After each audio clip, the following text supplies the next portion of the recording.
Welcome back to Alumni Field in beautiful Keene, New Hampshire for another SwampBats home game here on ESPN+. Sean Massa joined by Justin Chiavella for Keene SwampBats versus Sanford Mainers, the second matchup between these two squads this season. And last time, it was a fun one for you guys, not so much Keene fans, but all in all, a pretty nice game. Yeah, it was early and often is what it felt like a couple of days ago when Sanford came here following a postponement. I mean, you kind of following that same trend. Sanford had off yesterday. It wasn't a postponement. It was an actual day off. So they've got that energy. They've got that, they're revived. It's been a lengthy start to the season, 7 games in. They've been on the road for 5 of the first 6. They had 1 home game. They pulled the tarp for the second home game. So it's been a busy start to the season. And, coming off a day off, they've got to be energized and ready to go. And that's what they were against Keene a couple of days ago, coming off of not necessarily a day off, but a day in which the game got canceled because of the rain against Upper Valley. Keene had their first quote-unquote off day as well on Monday, and now game 2 of 11 games in 11 days that will span all the way throughout next week.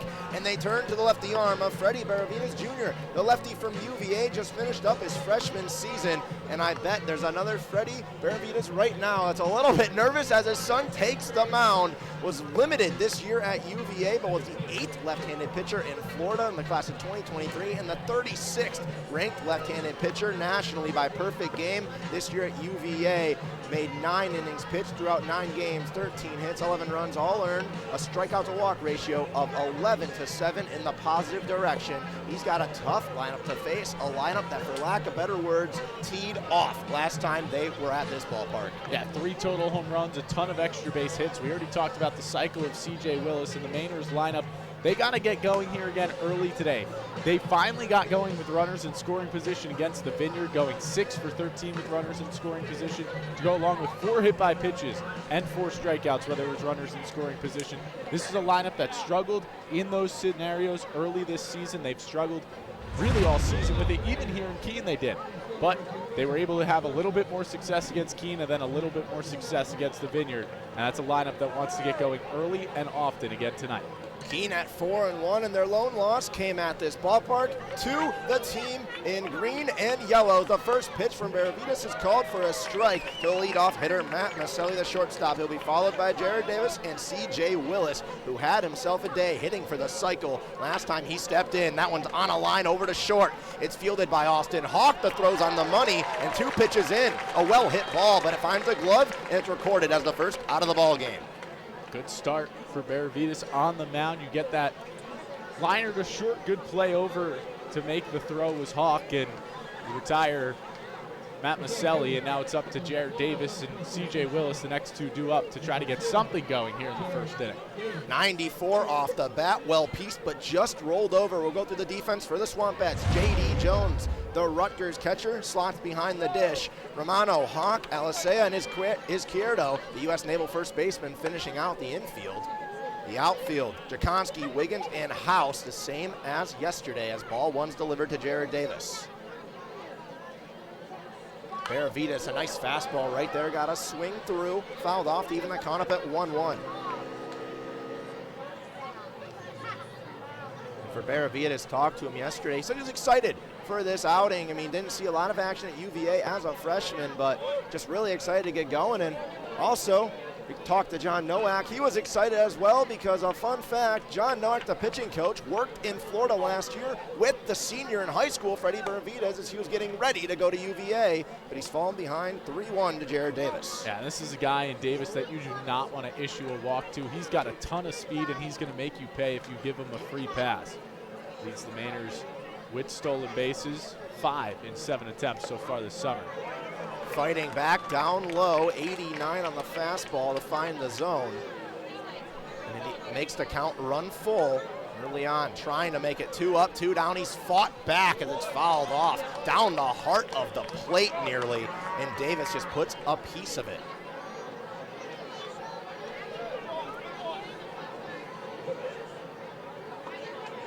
Sanford has worked the 2nd most walks in the NECBL as a team, with another payoff pitch is fouled off behind the awning that protects the fans here at Alumni Field. A packed day on this beautiful Wednesday afternoon. Reading with Ribby, night 2 here for the SwampBats. They got a crowd of over 3,000 people to show for it, trying to propel Keene to 5-1.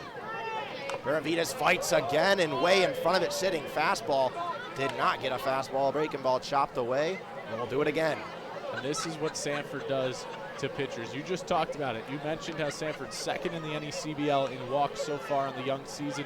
This is why. They just wear pitchers down. That one, a hot shot over to right field. It drops right in front of House and just chopped it over. It does a job, and Jared Davis puts lumber on baseball and gets a one-out single.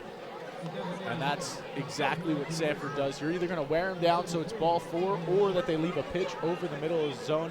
Davis finally got the pitch he was waiting for, which was the fastball at 90 miles per hour, left his bat at 83, and he's got the first hit of the day with a guy who had a lot of success here a couple of nights ago coming to the plate. Stole a thought right out of my brain. C.J. Willis, the DH today, starting the meat and potatoes of the Manor lineup. Last time he was here, hit for the cycle and was spectacular as the first pitch in the dirt scooped up by Jones. That's a good play by Jones to make sure that ball doesn't get past him.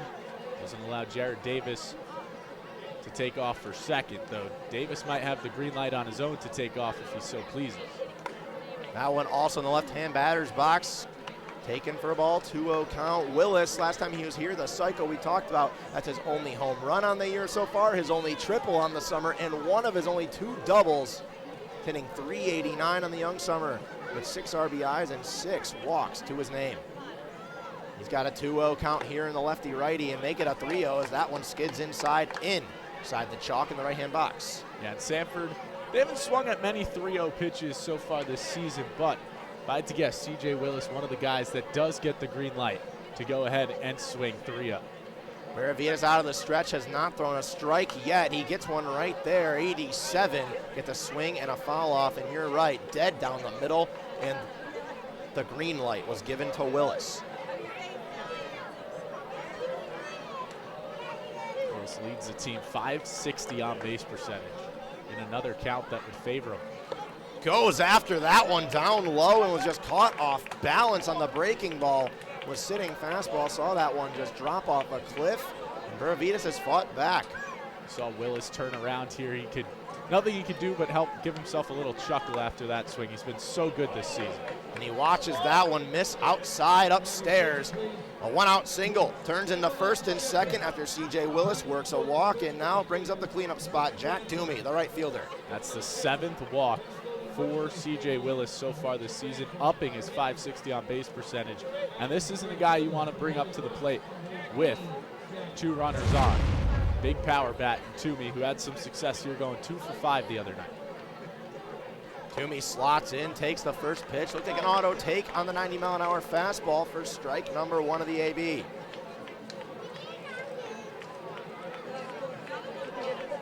Toomey hit his only home run of the summer versus Mystic back on the 6th of the month as he fouls that one off and falls down 0-2. Went 5 for 18 against Keene last season, so 7 for 23 in his career against Keene. Does have a home run. That one came at Goodall Park, if I'm not mistaken. He also had 9 this year at Holy Cross, where he showed a lot of power, but goes down on 3 pitches and a nasty breaking ball in the dirt. Gets an ugly swing and a miss. Just like that, 1 out away from getting out of the little jam. Yeah, great pitch down in the dirt. You have, when you go in an 0-2 count as a pitcher, you have some pitches to work with, and that's one of those. Maybe you'll get a swing or miss. Maybe Toomey lays off of it. There you got Toomey to chase and brings up Ray Velasquez for his 3rd plate appearance of the summer. Takes the first pitch upstairs for ball 1. Last summer with the Duluth Huskies in the Northwoods, and 2 summers ago in 2022 with the Nashua Silver Knights in the FCBL. Singled in his only plate appearance this year at school as he swings through that one, even the count up at 1-1.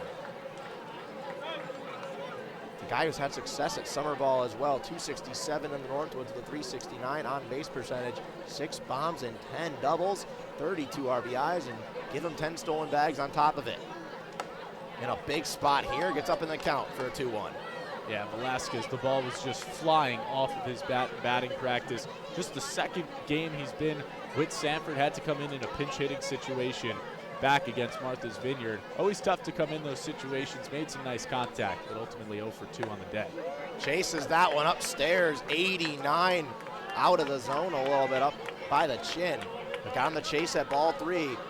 And the twos are officially wild for the first time here in the top of the first. 2-2 count, 2 away, 2 runners on. Beravita's trying to get out of this one and get the scorching hot Keene offense back up. Runners take off, down in the dirt, swing and miss goes into play. Jones the throw to first, and just like that, back-to-back swinging strikeouts on breaking balls in the dirt and gets out of the jam. They strand 2 on, Beravita's gets out of it. We go to the bottom of the first. The scorching Keene offense gets back into action when we return.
Freddie Beravita's gets out of a little jam in the first inning with back-to-back strikeouts and now puts the SwampBat offense back up to the plate.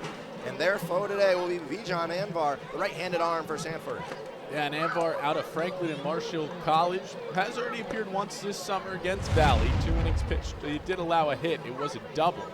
And he had 2 strikeouts. This is after just appearing 3 times with Franklin and Marshall this past year. He injured his elbow and had last appeared back in March, but he's back. He's healthy. He's got a fastball, a slider, a curveball, and changeup. That fastball can top around 92 miles per hour. We'll see exactly what he can touch here today. Looked good in that first appearance, his first again since March against Valley, but looking to improve upon it a bit more is Anvar here tonight. He's got an interesting release early on. I'm looking on the mound. You can't necessarily call it sidearm, but it's not necessarily 3/4 either. Has a bit of a weird angle with the throwing hand. See if the SwampBat offense can get track of it. And this is an offense that early on in the summer has been powerful. A league-leading 856 team OPS, a league-leading 459 team slugging, and a league-leading 397 team on-base percentage. While the average is mediocre, the power has been there. Yeah, and this Sanford team knows that as well. They play here plenty of times each year, but they also know what this team was able to bring the other day. 2 solo home runs, and they weren't cheap shots either. Those balls flew off the bat of Joe Jakonski as well as Ripken Reese. Just absolutely demolished them. And you know that the ball has to be kept in the yard here tonight if they want a chance to beat this Keene team and help close things up in the top of the North Division. Vermont leads the division at 5-1 on a 5-game winning streak since losing on opening day to this Sanford Mainers team. First at bat could be Alex Alisea, the second baseman, takes strike 1, and Alisea, a slow start to the summer, but in his last 2 games has 3 hits and has reached 6 times. Has really found his groove and made a name for himself. Down 0-1 in the count to Anvar. Looks to lay down a bunt, pulls back as that one's outside for ball number 1 in the count. Talked to hitting coach Casey O'Brien. He said, you know, the average might be 230 right now, just slotting around the middle part by teams in the NECBL, but look at us hitting for power, getting on base, and that's how you create runs. So very pleased with how his team's performing offensively as Alisea is under that one and fouls it off into the netting behind home plate. It's all about creating runs because you can't win if you can't score. So even if the average is right around the middle of the pack, as long as you can power some of those hits over the wall, bring a couple of runners around, you're going to have success, as this Keene SwampBats team has shown here through 5 games. 1 and 2, that one on the inside, gets by Russell. Speaking of Russell, we'll go through the defense for Sanford. Russell behind the ditch, the infield from left to right. Travisano, Maselli, Schaff, and Velasquez in the outfield. Burgos, Davis, and Toomey make it up left from right. It's a 2-2 count to Alisea. Anvar trying to get a big first out, and he will. Way in front of it is the Keene second baseman. And just like that, starting out the outing, Bijan Anvar gets Alex Alisea down swinging. That's just mixing and matching with the pitches by Anvar. It was a fastball the previous pitch that Alisea had fouled off. There he goes off speed, and he had some nice break to it. 83 miles per hour, likely his changeup right there. And he gets Alisea to swing and miss at it. Brings up Joe Jakonski, week 1 NECBL player of the week, and was pretty good yesterday as well. Takes strike 1 on the breaking ball. Yesterday was 2 for 4, which is a pretty good day, but for the standards that Joe Jakonski set in the first week was a down one, but he had a double and a single with an RBI. Fouls that one off into the face mask of Russell, and he's down 0-2 in the count. And the umpire is going to give Russell some time. He's going to walk the ball over to Anvar, but you talk about Jakonski. It was 5 plate appearances against Sanford. It was 5 times on base. He had a home run. He was 1 for 1, but he reached 5 times as he threw in, I believe it was 3 walks and a hit by pitch, or 2 walks and a hit by pitches, something like that. But 5 for 5 in plate appearances and reaching for Jakonski. Got to shorten up the swing here on an 0-2 count with Anvar, and he goes down swinging on 3 pitches. Just the second time he struck out this young summer, and just like that, back-to-back Ks. And that one looked to be the fastball from Anvar at 87 miles per hour. Not too overpowering, but Jakonski sitting elsewhere, and Anvar back-to-back swinging strikeouts to start this appearance.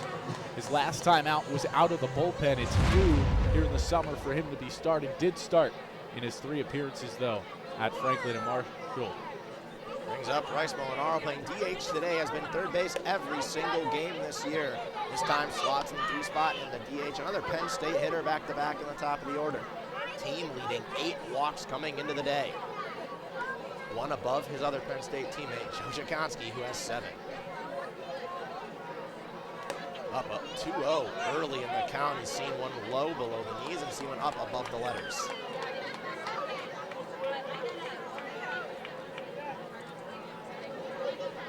Molinaro's been pretty good this year, slotting in the middle of the order. 2-0, rips at it on the inside, fouls it off.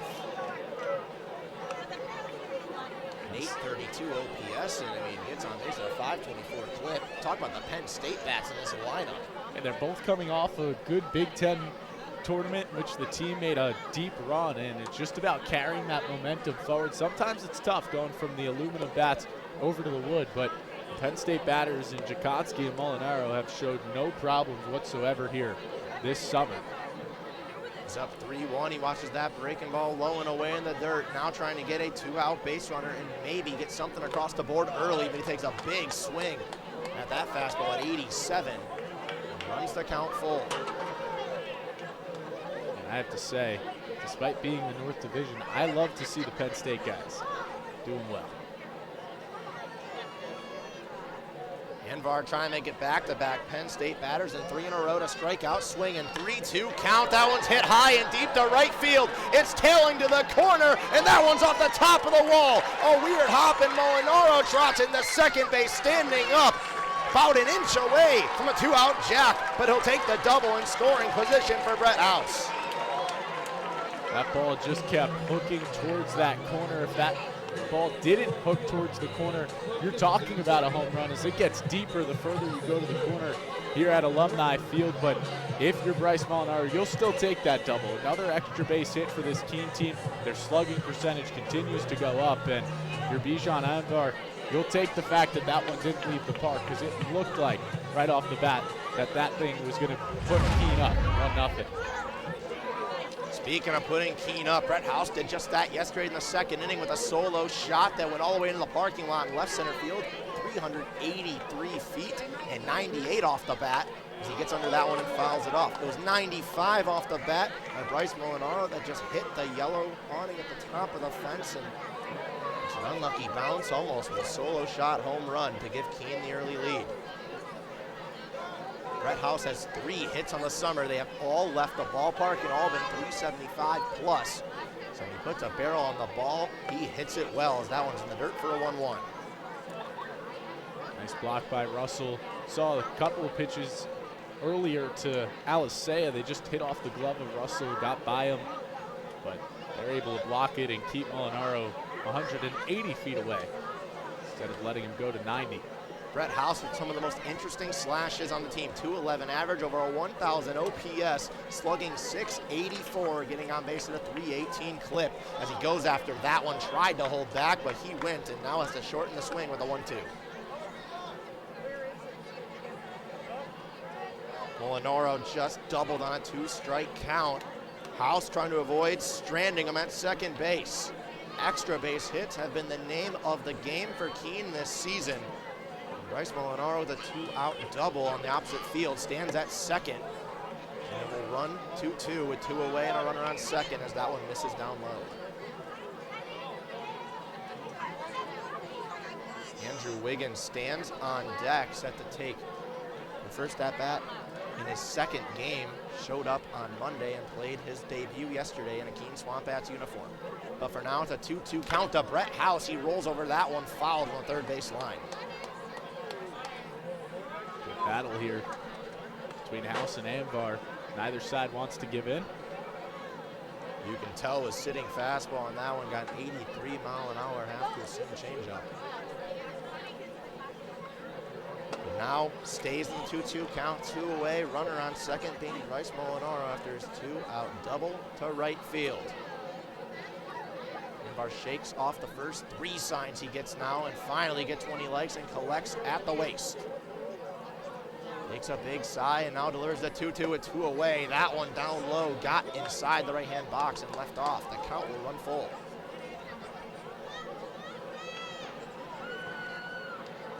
Making Anvar work here on his 21st pitch. A guy that hasn't pitched too much as of late.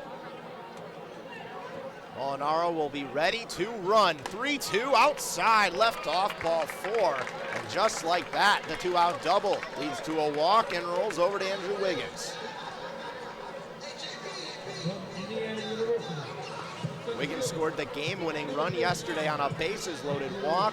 Pass ball where he scored all the way from second base, a heads-up play. He was 0 for 3, however, but did score that run on a walk where he stole a bag as well.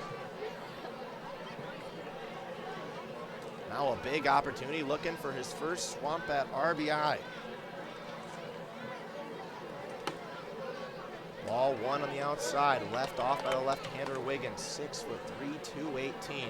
Just finished up his freshman season at Indiana. It was a good one, 3 home runs, 15 runs batted in. In limited time as well, just 55 ABs for the young left-handed bat. Takes a big rip at that one, swings through, and evens the count up at 1-1.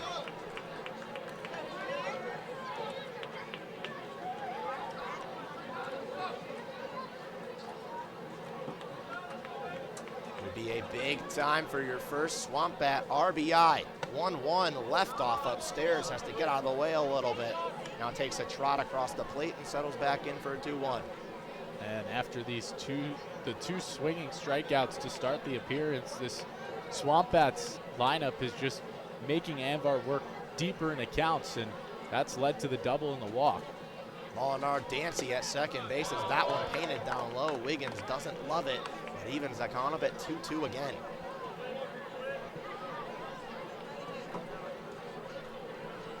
So we'll do it for the second straight at bat. It will be 2-2 with 2 away. This time there's 2 on with Molinaro at second and House at first. This one down low. Wiggins pokes that one opposite field, tailing well, foul. No chance for Burgos to make that play. And another life extended.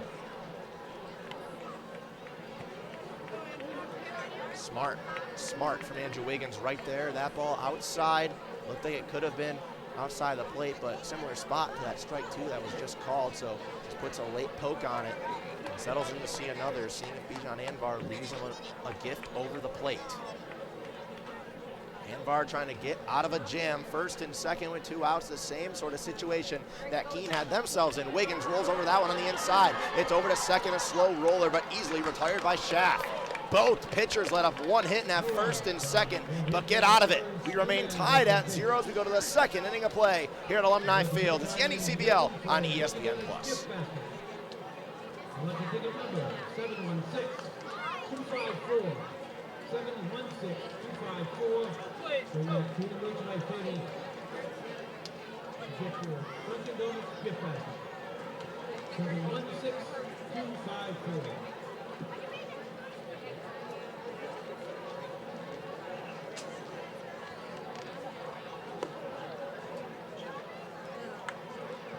At Evolution Builders, they don't just build structures, they build dreams.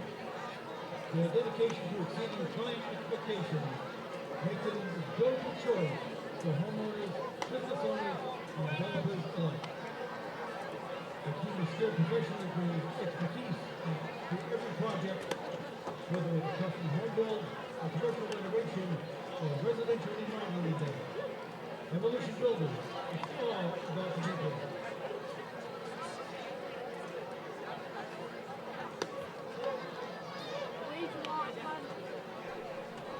One inning of play done here at Alumni Field. A packed crowd in Keene, New Hampshire, as Schaff, Russell, and Trevisano set to get going here. 6, 7, 8 for Sanford. Looking to crack the code of Freddie Baravinas, who got out of a little bit of a jam in the last inning, the same as his counterpart on the other side, Bijan Anvar. Yeah, both pitchers let 2 runners on. They both first and second. Now Anvar led them both on base with 2 outs and then got the 3rd out for Baravinas. It was 1 out single, 1 out walk, and then back-to-back swing strikeouts. So both pitchers with 2 swing strikeouts in the first inning. Brings up the 6th spot, the second baseman tonight, Blake Schaff, and he takes the first pitch outside for ball number 1. It was a tiny bit of a more economical inning for Baravinas on the mound than it was for Anvar. But still, Sanford worked his pitch count a little bit. That one's drilled opposite field line, tailing and falls just fair. Schaff a hard turnaround first, a throw in from left field. It's gonna be a 1-hopper to the bag, and it's a leadoff double for Blake Schaff. Just fell in fair territory, and Baravinas was holding his breath that that one was gonna tail foul. The baseball gods are on Blake Schaff's side. He stands on second base with no outs. Blake Schaff's made a lot of good contact this season, just didn't have the results to show for it. 1 for 10 coming into that at bat. Now with his first extra base hit, was able to keep that one just fair, and it sets up a dangerous part of the lineup despite it being 7, 8, 9. It's part of the lineup is able to hit and hit well. Devin Russell is to the plate now. Had a multi-home run game here against Keene last summer. Win after that one in the dirt, blocked by Jones. They say he did not go around and held back, so up 1-0. His second year in Sanford was the Terps' everyday catcher. Last year, hit his first homer in Big Ten play at Michigan back in late March. Goes after that one down low and tried to golf swing into left field. A little bit of friendly fire, nearly hit his third base coach. Had to shout out that first Big Ten homer at Michigan, you know, being from the Detroit area and just a little north of 20 minutes from the University of Michigan's campus in Ann Arbor. With another golf swing down low, and it's a 1-2 count. And that's how both of Baravinas' strikeouts came in the first inning. Were on pitches down low. We've seen 3 down low and has gone after all 3, but was able to hold back on the first. Tried to go directly back to it at the knees, left outside, and it's a 2-2 count. Good take by Russell there to even up the count. Again, you talked about it, just to chase 2 pitches low. Goes after another low and foul tipped, I believe, into the glove of Jones. They'll say it bounced, or will they call him out? Conversation going on between our home plate umpire Alan Libardoni, and they'll say it was foul tipped into the glove of J.D. Jones. And now a word is going to be had, because I don't know. It might have foul tipped and then hit the dirt and then bounced into the glove. I thought I had heard a lot of dirt up here. Nick Lops goes out, talks to Libardoni behind the plate. Thought they might try to bring the umpires together, see if any of the other 2 field umpires had gotten a better view at that one, but it's deemed that Russell goes down swinging in his first at-bat of the summer. Not a great look going after everything down low. Maravides gets a big one, tries to go back down low to the next hitter, but left off by the third baseman, Matt Capsano.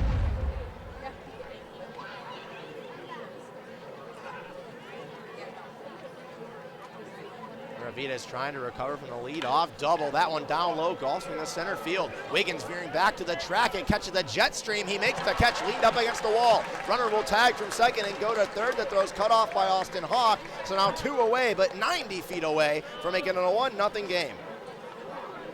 That's a ball that Travisano got a little too far under, but short dimensions here at Keene made that one a lot closer to the wall than probably thought off the bat, and it brings up a dangerous hitter here in the 9-hole, making his first plate appearance of the summer.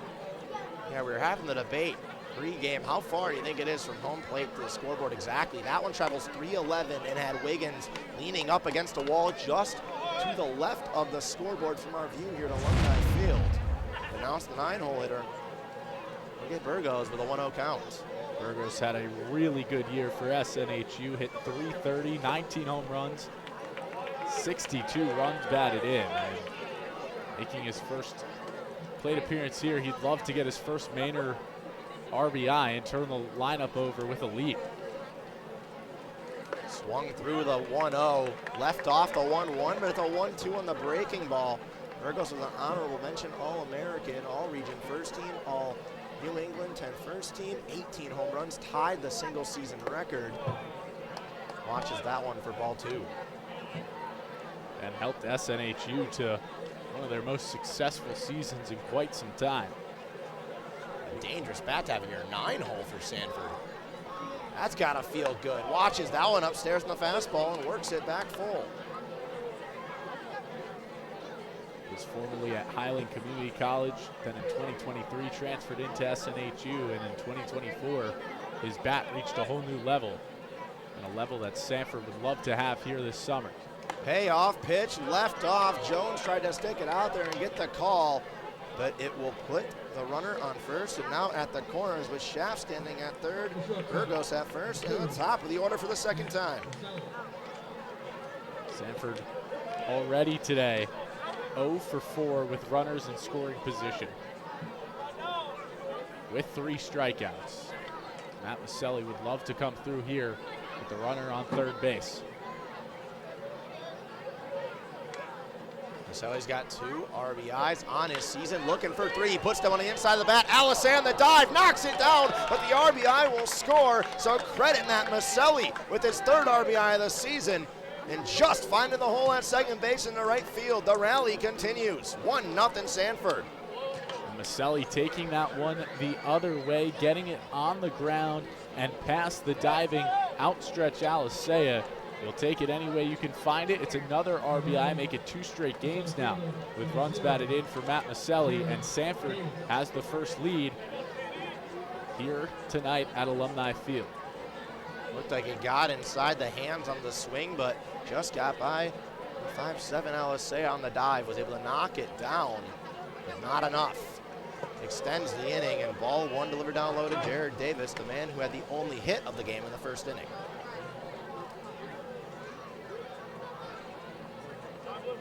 Now Davis trying to keep the rally going. He's got 1 RBI as well, and a mound visit gonna come up for Freddie Maravides from his well-known pitching coach, John Nowak. It's gotta feel good as a pitcher as well. Usually your coach comes out to the mound, you don't love it, but Maravides and Nowak, they know each other so well.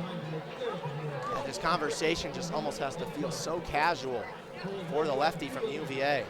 It's got to be nice to have that familiarity in your pitching coach. Allows you to settle down here, and having your pitching coach know you so well, he knows the right times to go out to the mound, and I think here after that single put Sanford ahead and the first ball delivered, I think that's a well-used mound visit.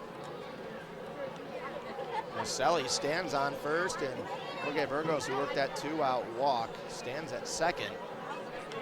So since starting 0 for 4 with runners in scoring position, Sanford's 1 for 1, an RBI single from Maselli, and a big walk by Burgos. Out of the mound visit, Davis goes after it. Got a piece, but it's knocked foul, 1-1 count.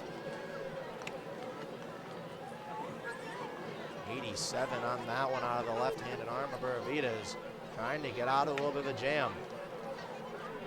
It's been the story of the pitching staff for Keene this year is trouble and loud zeros or limiting damage.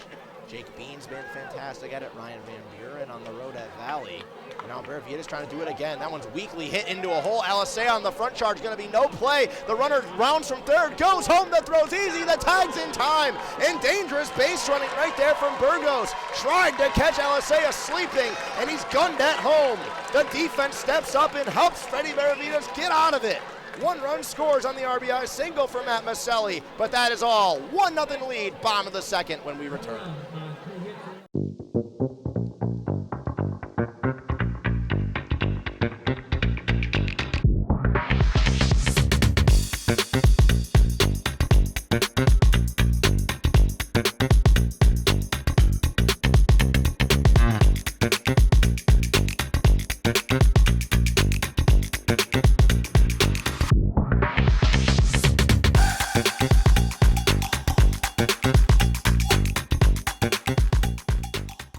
At M&T Bank, we believe in the power of together. Together, we can help your business grow. Together, we can move communities forward while giving back. Together, we can help your family spend more time on what matters most. And together, we can achieve more than ever before.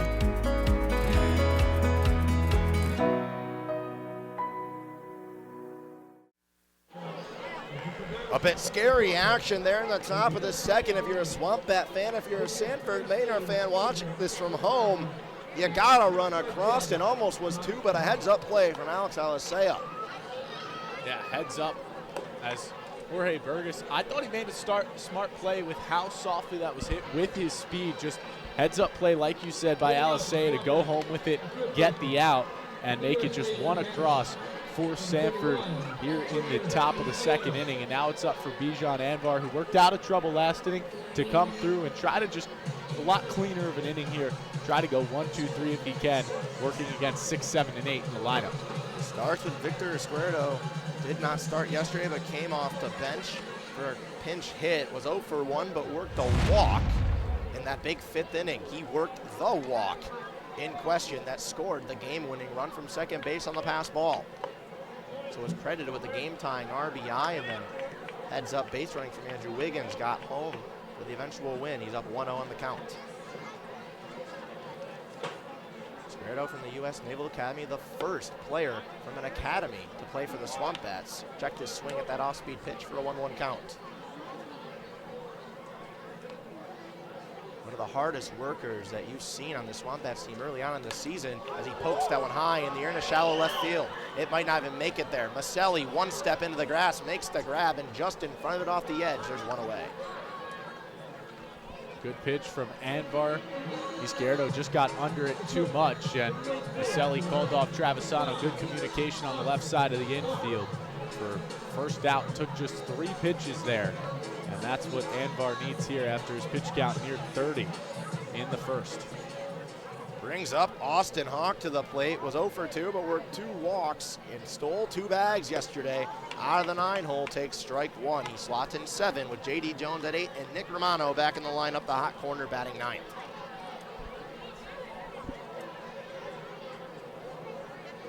Hawk had really quality ABs as well yesterday in his first game as a SwampBat. Checks his swing on that one. Counts 1-1. Shocked Russell didn't ask for an appeal down to the first base umpire. I don't think he went, but you never know if you can get that call or not. Always worth a shot. It does not hurt to offer. Worst comes to worst, it doesn't go your way. That one's a hot shot up the middle. A backhanded play by Schaff on the run. What a throw!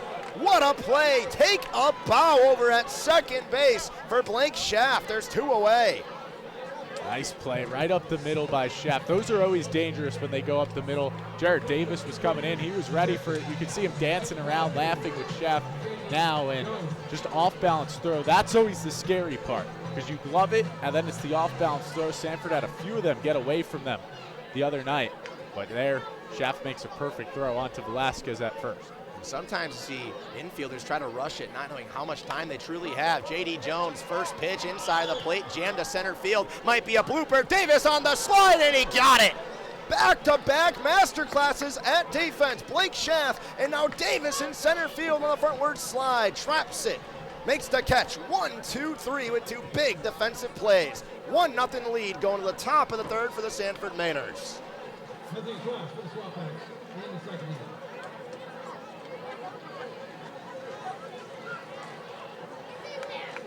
SwampBat fans, we have our first on-field game of the night. Another classic, the Hula Hoop contest. We have 3 competitors tonight. Can we get a round of applause for our competitors, please? I think Ribby should compete too. Give on the Ribby. Give on the Ribby. All right, 3, 2, 1, go! All right, Ribby's got moves. Oh, we got one still going. Keep going. All right, and we have a winner. Great job, everyone.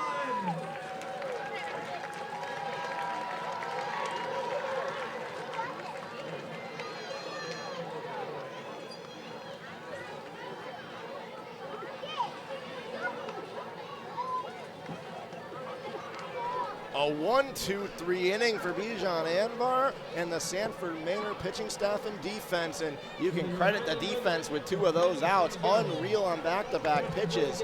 Sanford just showing out here in front of a packed crowd at Alumni Field. And Sanford came into the day with .958 fielding percentage and 9 errors on the season. This is after they finished tied for last with Keene last year in fielding percentage. But right off the bat here in the second inning, 2 beautiful plays up the middle, one by Schaff, one by Jared Davis. And it helped Bijan Anbar escape the second in 1-2-3 fashion, not only in 1-2-3 fashion, but in keeping that pitch count very low as well. There's an arm throwing around in the Keene bullpen, maybe getting ready if Benavides runs into trouble for the second straight inning. It's 3-4-5 due up here to start the third. For Benavides, the question this inning is going to be, how do you recover from letting up that 1 run? You got out of it with a big defensive play of your own, but your offense goes 1, 2, 3, and it's almost like you're back out there before you even had a chance to sit down and recuperate. And you have to go through 3, 4, and 5 due up in the order. Starts out with C.J. Willis right here. Yeah, going through 3, 4, 5, adding on to everything I said doesn't really help, Justin, but nonetheless, C.J. Willis, Jack Toomey, and Ray Velasquez due up as the first pitch is called for a ball. Had some success against this part of the order the first time through. He let up a walk to Willis, but then 2 swinging strikeouts at Toomey and Velasquez. It's all about just locating the pitches against these guys because they can make you pay. And you can see he's on the edges against Willis here, pardon me, or at least trying for the edges and just missing right now. That one down low, just above the ankles, misses the zone. Called for a 3-0. Now trying to fight back and avoid a leadoff base runner would be the second inning in a row. Gets a nice fastball at the knees. Trying to work out a number. There's a righty in the bullpen for Keene. Trying to work out a number of all the people moving around, but it'll be a 5-pitch walk to start the inning off for C.J. Willis. The second straight inning that Sanford has a leadoff base runner. The last time was a double from Blake Schaff. He came around to score, the only run of the game at this moment, and here comes Sean McKenna. Usually when Sean McKenna comes out, that is the leash pulled for an arm on the mound, and I think that's going to be it. Motions over to the bullpen. We'll get a pitching change here at Alumni Field. The first time a bullpen gets the call. We'll take a break. Be back here on ESPN Plus with a new arm for the SwampBats.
attention, please. Now pitching for the SwampBats.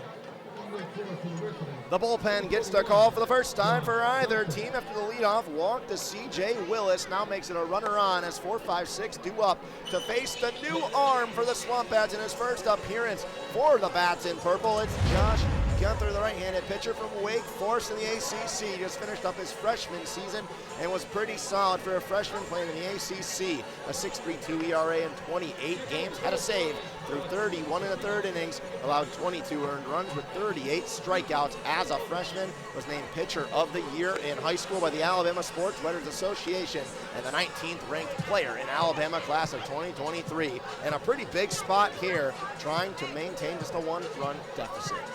And Gunther had a 10-1 record, a 2.73 ERA, 97 strikeouts in his senior year in high school. Looking to try to regain that again here this summer. Struggled a little bit in the ACC play with Wake Forest, but you know he's got a good arm and was really a key factor in 28 appearances out of the bullpen for a team that ended up losing in the Greenville Regional, a team that made it to the NCAA tournament, had success in the ACC. See what Gunther has here this summer. His fastball is right up anywhere between 90 and 92-ish we've seen so far in his warm-up pitches. And no easy task facing Jack Toomey to start, but Gunther looks ready for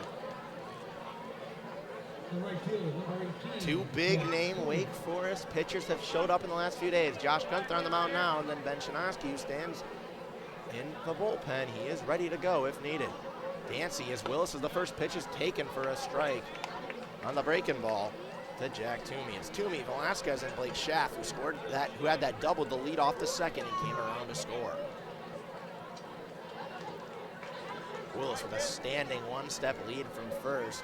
Gunther keeping an eye. I don't think there's a big threat as a snatch throw over. The tag almost got him sleeping. Just tried to extend the left foot, did not hit the dirt.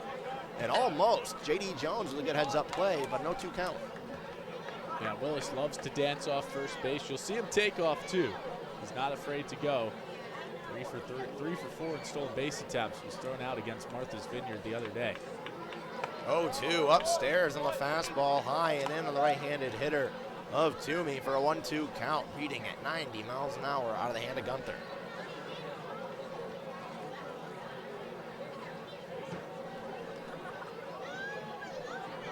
Looking for a big first out is Gunther, just trying to recover. The leash was pretty short for Benavidez as the breaking ball waited on and way under in foul territory, veering over towards the awning, and it lands in the bleachers as Izquierdo gave it a nice little run, but was not able to make the play, and another life for Jack Toomey. Yeah, breaking ball stayed center cut. Toomey just got under it, pulled it, or pushed it foul to the opposite side, and he does get another life here. If he got that pitch back, though, I bet you he'd want to go well over the center field fence with it. And dangerous when you go from back-to-back 90s to a 73-mile-an-hour breaking ball. That dances around like Willis is doing at the plate. Now in the dirt for a 2-2 count. It's a good takedown there by Toomey. Struck out swinging on a pitch low in the zone like that in his last at-bat. So good take by Toomey not to chase him. Now he evens the count. Gunther got to avoid this one going full. Blows a 92-mile-an-hour fastball right by Toomey for his first strikeout of the night and Keene's fourth to the pitching staff. Nice fastball at 92 from Gunther, and this is where if you're Sanford, you might get a little concerned. It's the bullpen pieces that have really shut down this offense. You think in the last game against Martha's Vineyard, Luke Brown came in for 4 innings of shutout baseball, allowing just 1 hit and 2 walks. So Sanford has struggled at times against the bullpens this year. Now, you think about Keene the other night, didn't have too many troubles against the bullpen, but they've had no problem getting starters out of the game early so far this season. And the bullpen's been the strong suit in the last couple of games especially, but they get an early call here in the third inning as a big fight back right there. A nice pitch that just misses the zone at 82 on the breaking ball. Good start to the at-bat by Velasquez, who went down swinging his last time up. You have a leadoff runner on, you got to at least move him off at first. Gunther, fastball way upstairs at 91, not in the same zip code as the strike zone. And it's a 3-0 count, so I'd have to assume an auto take right here from Velasquez, especially with a bat like Blake Schaff, who just doubled in the last inning standing on deck. A young bat out of Georgetown waiting in the on-deck circle. That fastball is outside at 93, and a 4-pitch walk makes it first and second, still with just 1 out. Good discipline from Velasquez again, just like Toomey had chased one out of the zone, or a couple of pitches out of the zone in his last at bat. Here stays disciplined, didn't see a ball in the zone, didn't swing his bat, and he works the 4-pitch walk for a guy that's already had success here tonight and is in a lefty-righty matchup, which always tends to favor the hitter, and that's Blake Schaff. With a double in the run score. Had that big opposite field double in the last inning. Now comes up right back up to the plate in the next. With 2 runners on and just 1 out, trying to do a job as ball 5 is now delivered. That one down low. 1-0 count and the 5th straight pitch to miss the zone. Good take from Schaff. He's got 3 walks so far this season. 13 plate appearances. Gunther gets a breaking ball in the zone now, finally. Breaks up 5 straight out, makes it a 1-1 count. Interesting fact about this series going on, it's one of the more interesting series that Keene has at home against Sanford. It's not great. On the road, it's pretty good. It's just kind of a weird one at that, where both teams kind of dominate on the road. Sanford has won 34, lost 28 here at Alumni. Keene at Goodall has won 35 and lost 24. So it's the road teams that dominate. Big swing and a miss way outside, or way in front, of that breaking ball. Hitting at 78. Changes up from the 92 he just threw Schaff's way. It's in a big 2-strike count. Going back to the fact about the series, Sanford already has the 1 win on the road here this season. Going back on, I believe that was Friday. Runners taken off nearly halfway down. Jones does not even throw. It's a double steal. The mark it a 2-2 count. They'll say it was inside. Love the aggression on the base paths. It's not something we saw early last season from Sanford, but they've been reading pitchers well. It's the scouting reports of the third base coach, the hitting coach, Tim Moreau, and it has the guys on the base path always ready to take off. And on a 3-2 count, and a good block behind the plate by Jones with runner less than 90 feet away, leading off at third. Everyone raves about the defense of J.D. Jones behind the dish and has been really good today, blocking a big block there to keep the runners in position. Payoff pitch, first base is open to Blake Schaff. Check swing down low, got him on the fastball.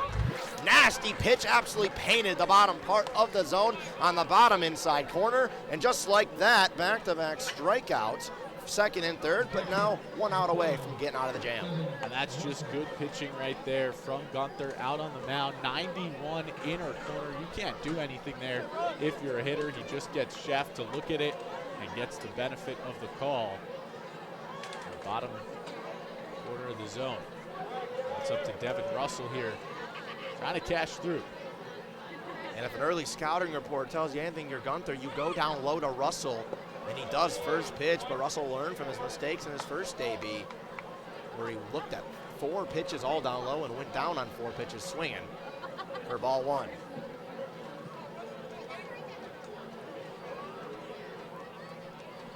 Officially still second and third to the double steal. Velasquez at second. Willis stands at third as that breaking ball is well down in the dirt, left off for a 2-0 count. You can see the patience here the second time through the order by the Sanford hitters. They know that Keene saw, their weaknesses that first time through with the strikeouts, but here they're laying off a bunch of balls, and it's put some base runners on base. Beautiful 80-mile-an-hour breaking ball in the bottom part of the zone. Looked like it could have been an auto take right there from Russell, trying to get in a hefty hitter's count. A good fight back from Josh Gunther.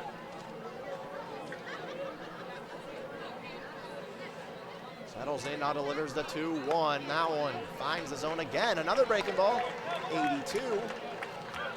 Down the outside third, and now it's fought back. 2-2 count, 2 away with 2 runners on. Ray Velasquez stands at second, and CJ Willis had that leadoff 4-pitch walk. He stands at third. Gunther responsible for Velasquez. Willis is the responsibility of Benavides, who waits on. That one down low, 90, tried to pick up by Jones. Left off, and we go full. Great take there. There's nothing you're really doing on that one except chopping it into the grass and likely getting thrown out at first. So good take by Devin Russell to make this count go full. Payoff pitch from Gunther, delivers, breaking ball, got him. 80 miles an hour, an absolutely disgusting movement. Another loud 0. Make it 3 loud half innings for the Sanford offense. They lead 1-0 going to the bottom of the 3rd inning here at Alumni Field. In the Eisenberg School of Management, we really value experiential learning. By the end of their time here, the students have a portfolio that they can go out with and say, here's what I've done. Here's the clients that I've already worked for. Our alumni are in constant engagement with our program, providing career guidance, insights. So all of our students are able to take advantage of an unparalleled alumni network before and after they graduate. Your involvement with the school doesn't end when you graduate. We have a lot of UMass Amherst alums at Gillette Stadium. We know the type of employee we're going to get when we hire someone who's graduated from this program.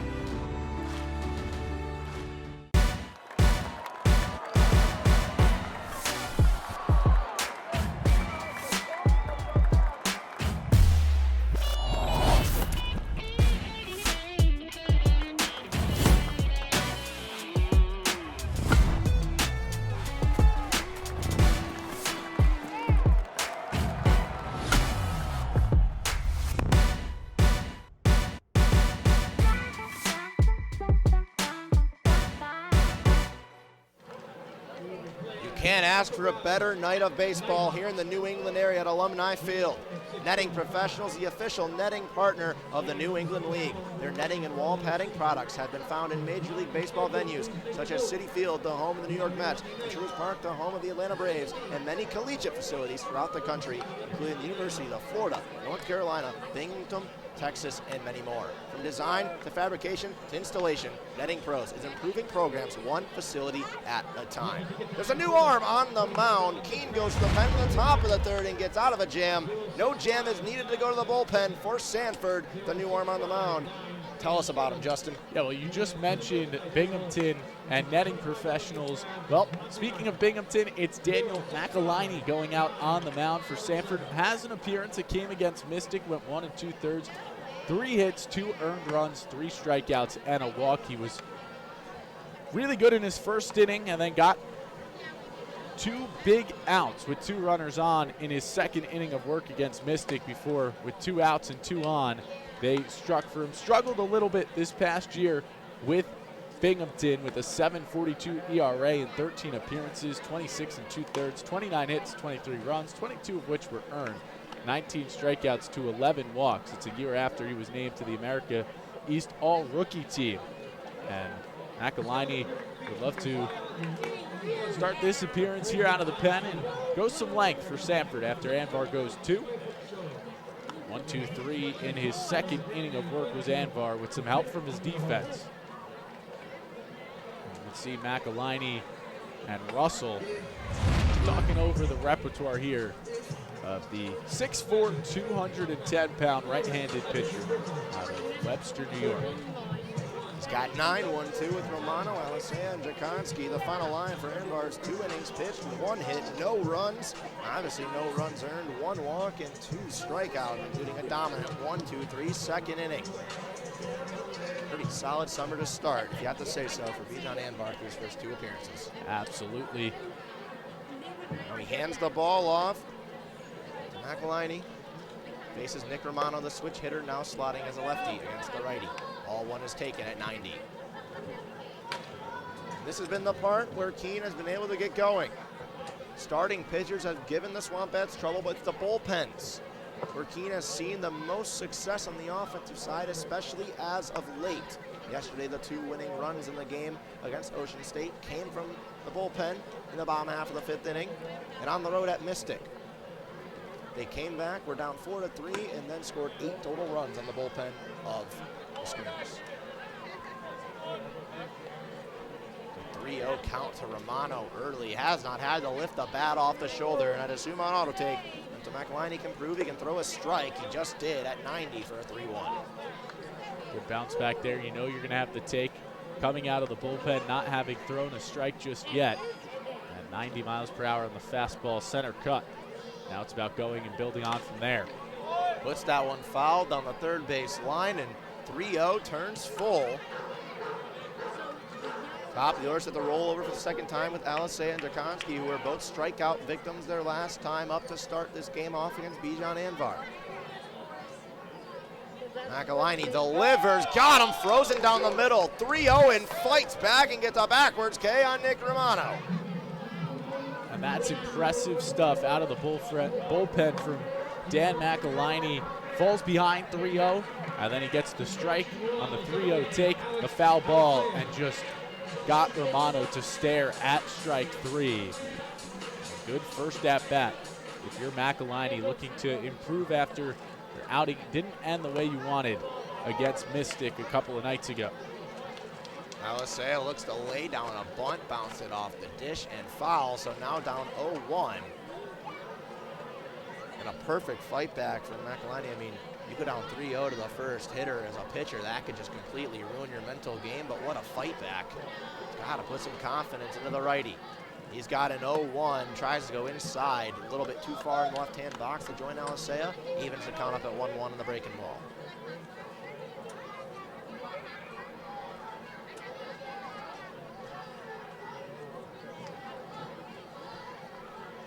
Keene with just one hit and 2 base runners so far. They both came in the first inning, as that one's taken for a strike by Alisea with a 1-2. Since that double and walk in unison from Molinaro and House, it's been a total of 5 up, 5 down as that one's upstairs. Left off. Alisea trying to avoid making it 6-6. I like that pitch from McElhinney right there up top. You try to get the chase. I think it went a little bit higher than he wanted it to, but still a good, effective pitch most of the time.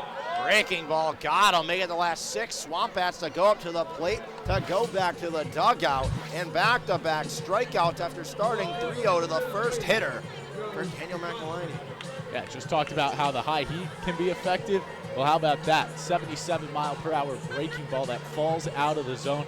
That's just as effective, if not more effective, as sets down Alisea, and that's back-to-back strikeouts out of the pen. Here he is now, facing arguably the best hitter in the NECBL at the moment. Joe Jakonski struck out swinging in his first plate appearance, just a second time. He's been sent down swinging this summer. He takes strike 1 in the bottom part of the plate. McElhinney is absolutely dealing. Since falling down 3-0, it's just been nothing but masterclasses from the mound. Every pitch he throws just seems beautiful out of the hand. Almost like a switch, completely just flipped. As soon as he got 3-0, he said, all right, I got to start trying now. Kicks and delivers, almost got him to go. They offered a third. Say he did not go from our third base umpire, Jeff Kleiner. That's a pitch you didn't get him to fully go around and commit, but you could tell him, or you could tell you had him ready in Jakonski to go around at that pitch. That's how deceptive Dan McElhinney is right now on the mound. Goes right back to it. This one a little more vertical towards the knees. Jakonski way in front, swings through for a 2-2 count. Threatening with 7 up, 7 down since the 2 base runners and 3 strikeouts in the inning for McElhinney. He'll have to wait and deliver a payoff pitch as that one's in the dirt.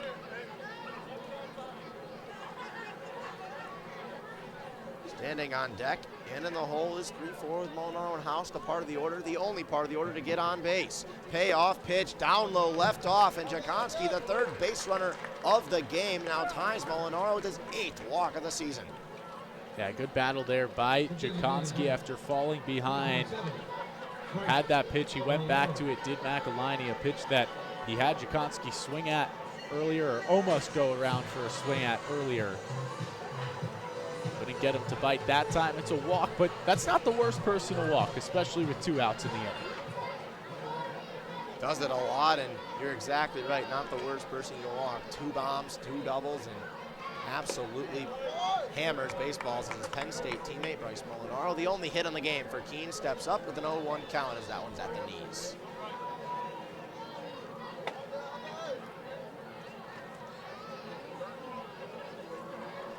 Molinaro also has 8 walks on the season, down 0-2 as that fastball is fouled off at 88 miles an hour. Mark at 90 actually on the TrackMan here at Alumni Field.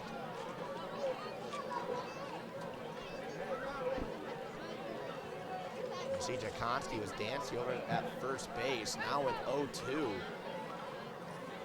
Would not bet against sending him, and must be the same thought in Daniel McElhinney's mind because he checks over and let him know he's there. I think if McElhinney had waited an extra second, he may have had Jakonski picked off at first. Jakonski was about to take the extra step in his lead. Molinaro jam shot line to right center field. It's tailing, but another great play on the run by Davis. Makes the basket catch, moving to his left. He's been big today, manning and quarterbacking the outfield. After 3 innings of play, it's a quiet one. It's a 1-0 lead for the visiting Sanford Mainers here at Alumni Field.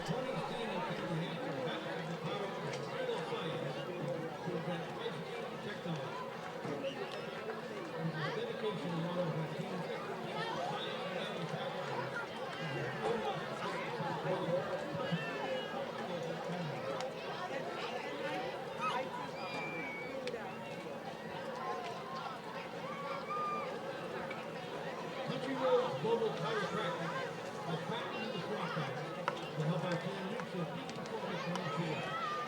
For safe, specific adjustments, Dr. Lizzie is helping the team become a faster, play harder, and enhance their overall performance.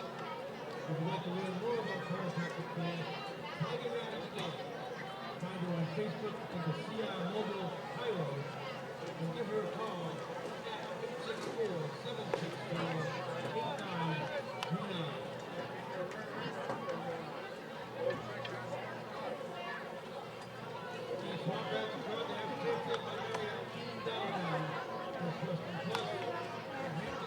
Into the middle third of the game here at Alumni Field. It's the Sanford Mainers, the visitors, up 1-0 over the Keene SwampBats. Says it's going to be 8-9-1 due up for Sanford against Josh Gunther, who went out there and pitched nicely in his first inning of work in relief of Freddie Buravitas Jr.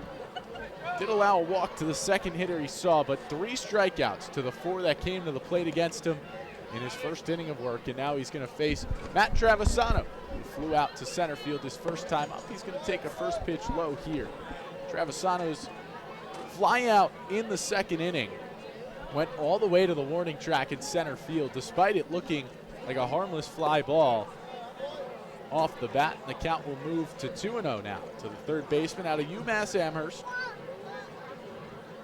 going into his sophomore year when he returns. Batted .294 as the mainstay in the UMass lineup. Count to 3-0.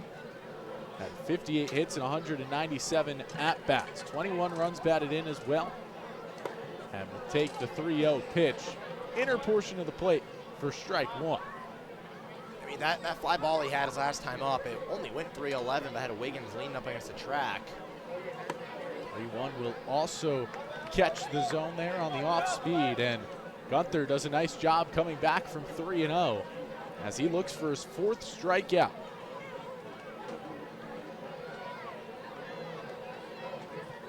Wake Forest righty deals, and he's going to get the 4th strikeout. Travisano chases, goes down swinging, and it's the first out of the top of the 4th. Make it 3 consecutive batters down on strikes for Sanford. That was a nasty breaking ball and a good fight back. We just saw that exact same fight back from McElhinney on the other side out of the bullpen. And Gunther, he did pitch his freshman year at Wake Forest, obviously this year, but he's still young, and you can see that kind of youth out there. But as he settles in, he just looks better and better every batter. Brings up Jorge Burgos, who walked his first time up. He's going to take a pitch that bounced maybe 12 feet in front of the plate for ball 1.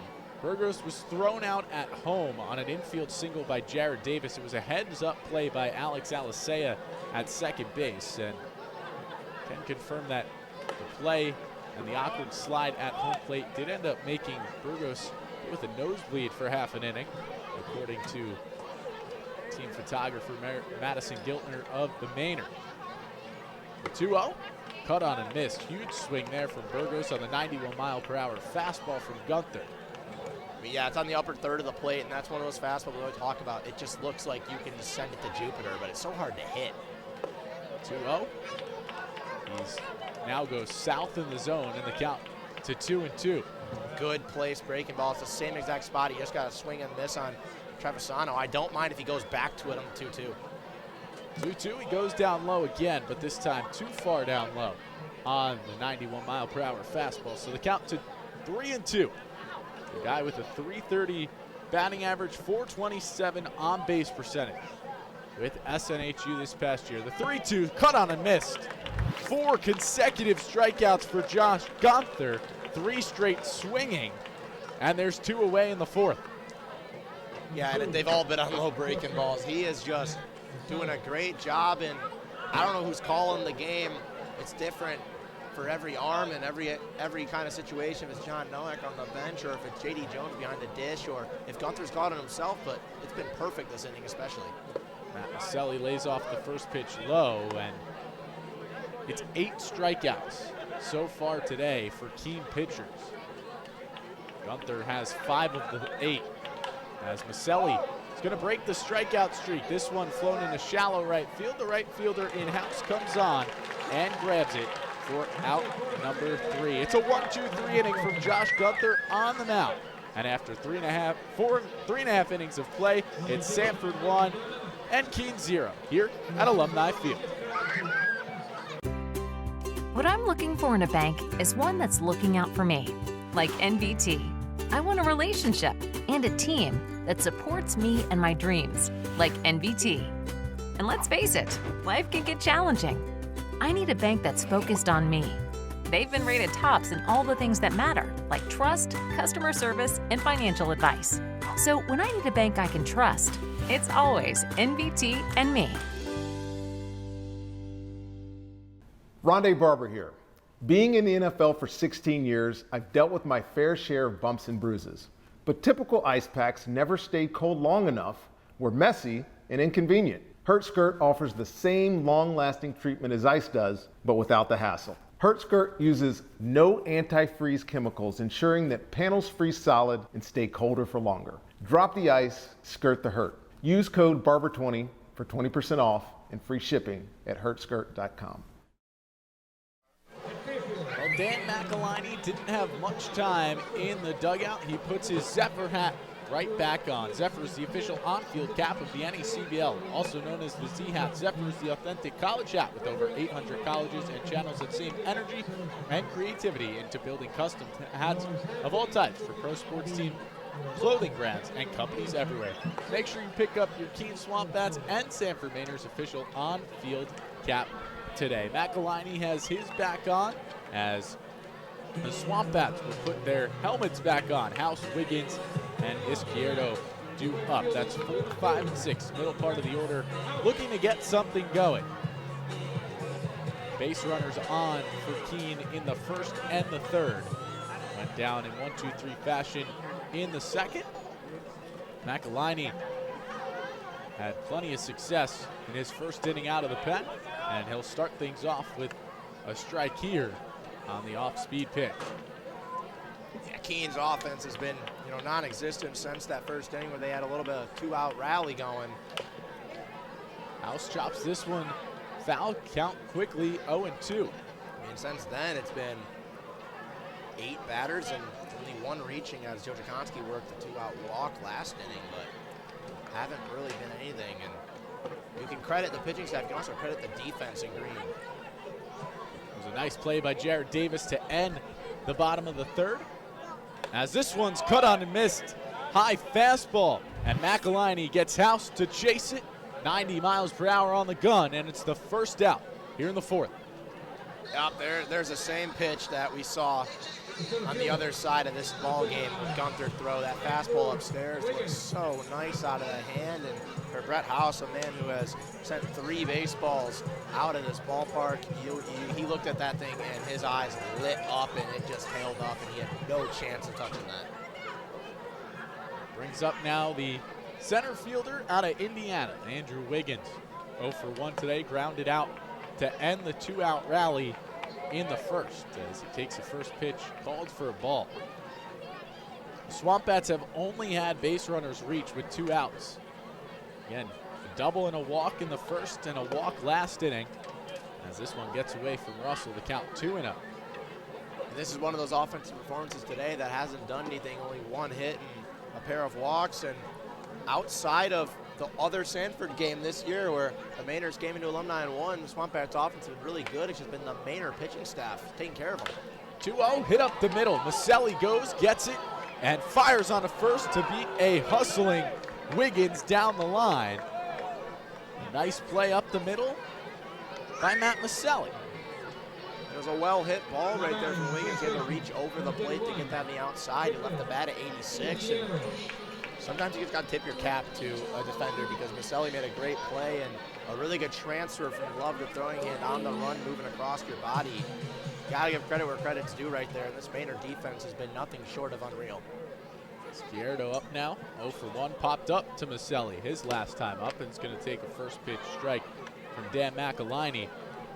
Talk about Maselli up the middle. He did have an error against the Sharks back on Monday, but one of the best in collegiate baseball in saving runs. Saw that up the middle right there. Count will even at 1-1 to the first baseman tonight. Out of the Naval Academy. Came into the day batting 2 for 13. For his 3rd hit here, trying to keep the inning alive again. Keene has only had base runners on with 2 outs here in this game.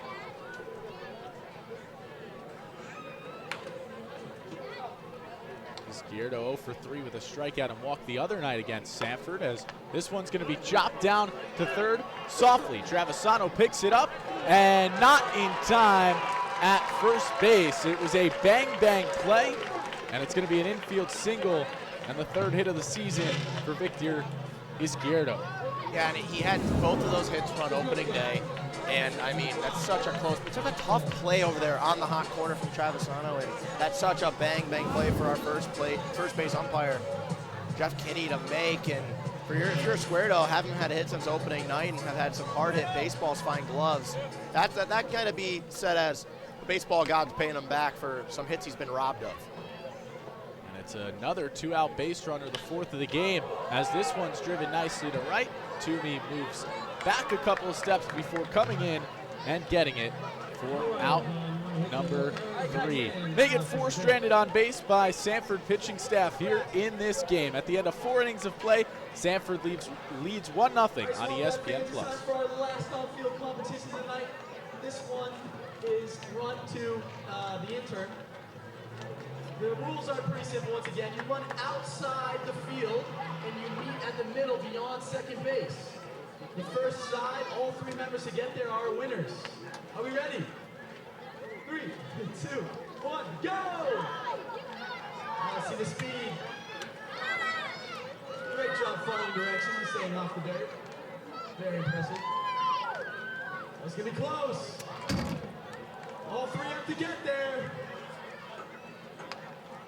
Oh, and we have a winner, the left side. Good job, everyone.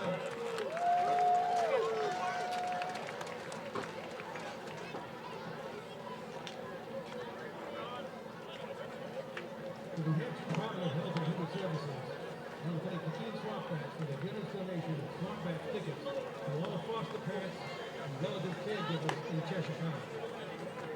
Don't forget to visit the New Hampshire Department of It's a Health and Human beautiful Services. night in Keene, New Hampshire, and it has been a beautiful game for the pitching staffs so far, as just 1 run across. It came in the 2nd on an RBI single by Matt Maselli, and since then, both sides have stayed quiet, and a big reason why, Sean, is the guy out there on the mound, and Josh Gunther, 5 strikeouts in 2 innings of work. Yeah, I mean, we saw when he came in, he started on the first batter he faced, and then that walk to Ray Velasquez, the only base runner he's allowed. But we talked about it in the ACC, obviously with Wake Forest this year, had a good amount of action with over 30 innings, but he's still a young arm, and young arms take time. And you saw as Gunther got comfortable and got more involved in the game, he had 4 strikeouts in his last 5, and the only one not being was a weak pop-up to right field by Maselli. I mean, watching Gunther settle in has been pretty nice, but he's got a tough part of the order to try to recreate what he's just done. And it's 3 and 4, Davis, Willis, and Toomey.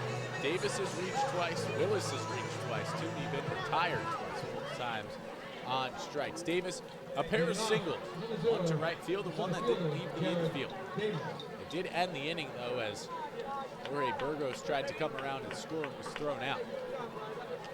Davis still gets credited with the single, trying to make it 3 for 3. And he takes a first pitch curve for a strike.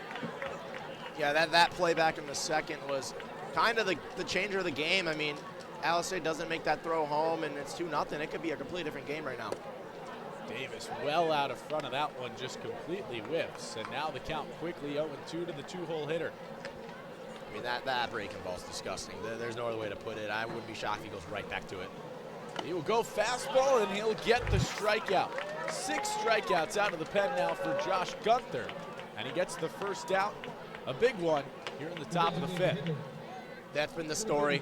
The last few games especially go all the way back on the road. Last Sunday at Mystic, it was Jared Lessman and Jaden Varner. Yesterday here at Alumni Field in the big win, it was Jaden Varner again, and then Isaac Williams was spectacular. Gunther with the first pitch strike to C.J. Willis, who has reached on 2 walks today. Continuing to up his on-base percentage that leads the Mainers. Now with 8 walks on the season, takes one inside. Count to 1-1. Yeah, well, Gunther's been unreal so far. He hasn't faced Willis yet. And this is now getting over to the 4-hole hitter, and Toomey was the first batter he faced. If you're going to continue your excellence, this is a guy you need to get out. This is low on the breaking ball there to Willis. Willis, his second walk was the one that got Freddie Baravitas out of the game. Since then, it's been all dominance from Gunther, but here he falls behind 3-1 as the fastball runs in on the hand of the DH out of Quinnipiac. You gotta be careful here. You want to strike, obviously, but you can't leave something for Willis to hit. We know how he plays at this ballpark. 3-1 taken all the way is strike 2. The breaking ball, middle. Willis, that's a gutsy take because obviously 3-1, you're looking for ball 4, but that pitch is right there. The payoff pitch runs high. It's the 3rd walk of the night for C.J. Willis. Continues to see the ball well at the plate. And he becomes just the 2nd base runner to reach since Gunther took over. And they've both been walks too. I mean, Gunther has looked so good. Just had a couple at-bats get away from him. But now you can just forget about it. Just attack Toomey. Toomey will attack the first pitch that Gunther tries to attack him with, and he fouls it off, the 90-mile-per-hour fastball. This was his first strikeout too entering, so now you're getting through the 2nd time of the order, and that's where bats seem to figure out bullpen guys. They've seen him once, so now for Gunther, you got to smarten up a little bit. 0-1 in the dirt. Nice block by Jones. Bringing it down and blocking it. He's been magnificent, Justin. I mean, there's been so many pitches in the dirt, especially you go back a couple innings with runners at 2nd and 3rd, back in the 3rd inning, that if Jones isn't Jones, this game is 3-0. 1-1, Toomey's going to pop this one up. Shallow right field. And it's going to be the center fielder Wiggins calling off House and Alisei for out number 2. It's a major league pop-up right there. I mean, that ball went a mile high, and I mean, good read by Wiggins. I like the idea right there because it looked like Alisei wanted it, House wanted it, especially from right field, but tailing across his body would have been reaching over on the catch. Good job by Wiggins to get on his horse and get over there in the gap. Now it's 2 outs, and the 1-out walk could be stranded at first as Ray Velasquez comes. Velasquez, the only other base runner against Gunther. He walked in his last plate appearance. Check down, or throw down, I should say. Check on Willis. He gets back in safely. Pitch was in there for a strike. Yeah, we've seen Jones do that twice. Ironically, they've both been to C.J. Willis, who doesn't necessarily take a huge lead off. I think Jones is trying to catch him sleeping, going back to the bag. You can tell when Willis is going to go. There he dances and acts like he's going to, but he doesn't. And they're going to say Velasquez did go around, though. So the count to 0-2. I mean, that breaking ball hit about 1.5 feet, maybe 2 in front of the plate, and it just kind of fell off a cliff right there. If you're in the batter's box around here, Velasquez, that looked like it was going to be middle at the belt. You send all the way over the trees, maybe across the street. Just a nasty breaking ball. from Gunther. So Gunther goes to 0-2. It'll be a high fastball that Velasquez smartly lays off. So the count to 1-2. Velasquez a strikeout, swinging, and then the walk. First baseman out of Vanderbilt. Really the number 2 first baseman in the state of Massachusetts, who played his high school ball up here in New England. That fastball called strike 3. Gunther with his 7th strikeout out of the pen in 3 innings of work. He keeps Sanford off the board again, and at the end of 4.5, we're halfway through. Sanford leads 1-0 over Keene here on ESPN+.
Nice-sized crowd still remains here at Alumni Field as they watch their hometown team trail the Sanford Mainers 1-0, still in striking distance as we go to the bottom of the 5th inning.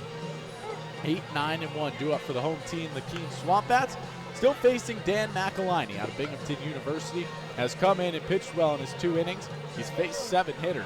Pardon me, he's faced 8 hitters. J.D. Jones, who's stepping up first, will be the 9th he faces. Has allowed a 2-out walk and a 2-out single. But other than that, McElhiney has looked sharp and matching, most importantly, the 0 that's been on the board last couple of innings from Gunther, his counterpart right now. Both of them first out of the bullpen. I mean, this scoreboard is just, it's the most interesting summer ball scoreboard I've seen in a while. It's just been pitching, and defense, and more defense. Big swing meets the big fastball, and it's the fastball that wins 0-1. We just saw John Nowak go over to the bullpen. I wonder if he told him, slow down, Gunther's got more. Somebody was warming that entire last inning. So maybe to the ready and waiting phase. If you play MLB The Show, you know that's next option. So count 1-1 here to J.D. Jones. Flew out to center field. It was a nice diving play by Jared Davis to end the bottom of the 2nd. The only 1-2-3 inning we've seen tonight from the Sanford pitching. We've seen one on the other side as well. This one chopped down foul towards Sean McKenna. The count will stay at 1-2. Yeah, and I mean, Justin, we talked right before the game, who do you think you'd see? And right now, one of the bullpen, it's the guy that you said, I think you guys are going to throw against us. Dane Burns is up and throwing. I just wonder, is Gunther going to get one more? 1-2, this one driven nicely to center field. Davis goes towards the fence, but not quite there as he puts it away for out number 1. Just got that one under the bat. I mean, if you're Jones, that's a ball that's upper part, but sitting middle, and that dip in your swing just getting under it. It goes nearly 300, but tails directly to the glove. And right now, Keene, they've sent a lot of high ones and a lot of long ones to the outfield. Just have not been able to get that extra weight room oomph on the ball. Now it's back to the number 9 hole hitter, Nicholas Romano. Romano struck out looking to start the appearance of Dan McElhiney, and he takes a first pitch strike here. McElhiney can go the distance out of the bullpen. His max amount of innings this past year at Binghamton was 5 against Maine.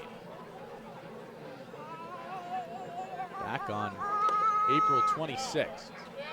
That pitch called a ball, so the count will even at 2-1.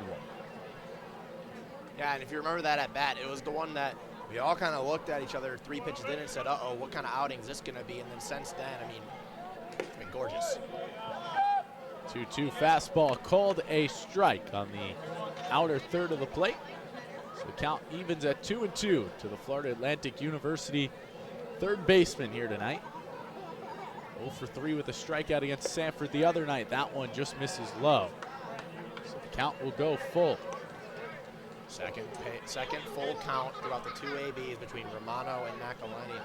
Last time it was a 3-0 that turned full, and he got him to swing through a fastball. The payoff pitch. This one popped up over our heads. They'll do another payoff pitch, 3-2.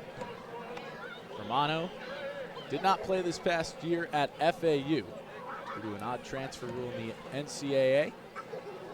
Previous 2 seasons at Georgia Tech. Hit .252, 4 home runs and 27 runs batted in. The payoff just misses ball 4. And it's the first Keene batter to reach that doesn't come with 2 outs in the inning. Hey, I mean, that's what Romano's done all year. That's the thing. He hasn't had a lot of luck at the plate. He's connected with some baseballs that haven't really been lucky in the field finding gloves, but he works every AB. You know, if we had the stat of average pitches per AB, I feel like Romano will be tailing towards upper 5s, maybe even 6.5. He works every at-bat he's part of, and it's really impressive and great to see him get rewarded with a bag. First pitch, Alisea fouls it off. He's 0 for 2 with 2 strikeouts, both swinging. One to lead off the game against Bijan Anvar, who went 2 innings on the mound, yielded just a hit, had 2 strikeouts, and had a walk. And he also struck out, was the second of back-to-back strikeouts by Dan McElhinney to start his appearance. Pickoff move going to be too late as Romano slides in safely. Yeah, I mean, I think he was going there, and I think he's still looking to be really aggressive here, looking at Sean McKenna at third. It's going to be another throw over. No rule here in the NECBL about throw overs. So if McElhinney wants to do it again, he can.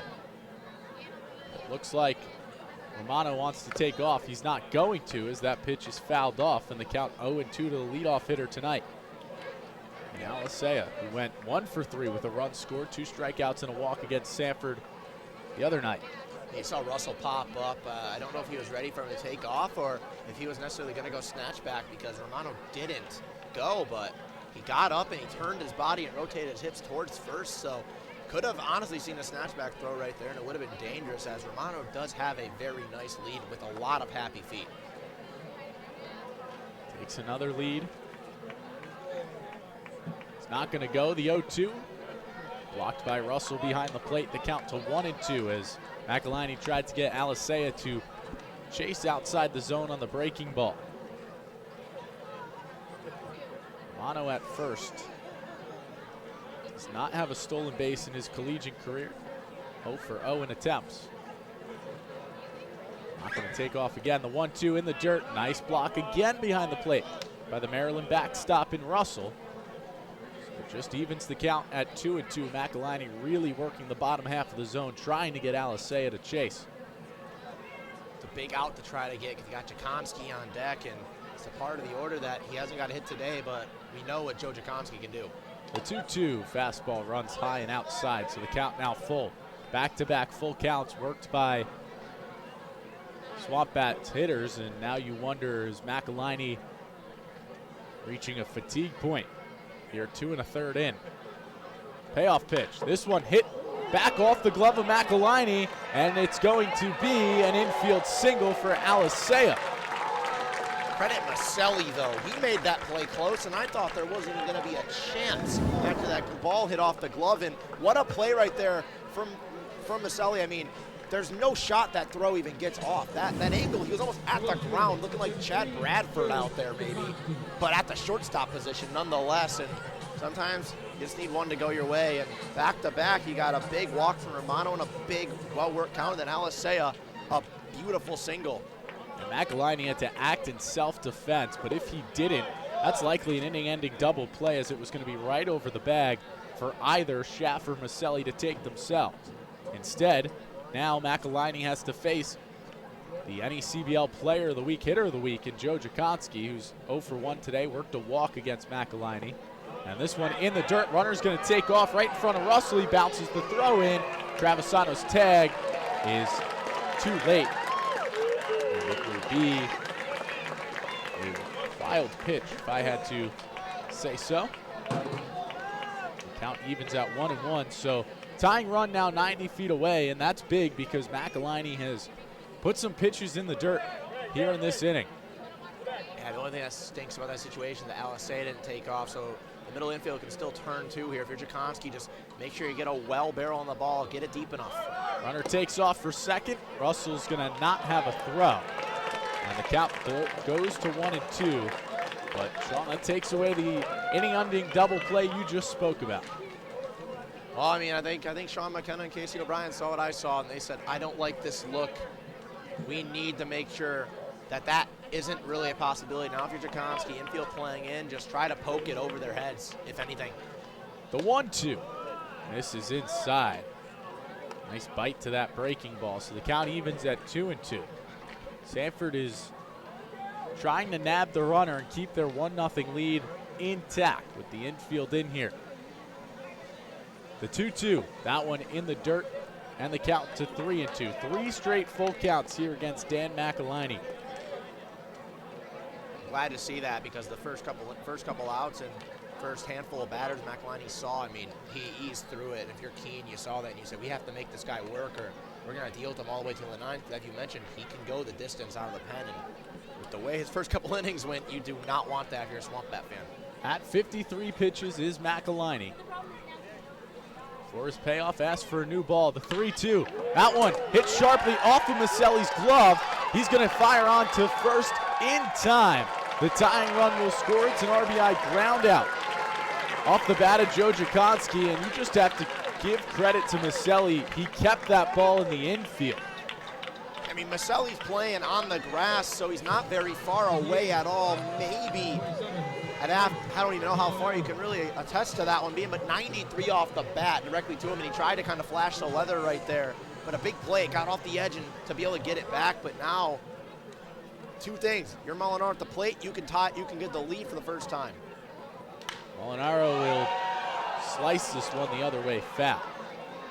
Let me finish my sentence there after Molinaro. And if you're McAliny on the mound now, you can get out of this limited damage. Second and third and one out, you're not going to complain if one guy comes to score. That's just biting the bullet, and now all you can do is limit. So if you can get out of this one, to be big to keep this thing tied. 0-1 runs high. There's a fastball up at 88, a couple of miles per hour off from where we've seen McAliny top out at here tonight. He's doing it with the go-ahead run leading off of third base, and Alex Alicea. 1-1 blocked by Russell. Nice job to keep it close.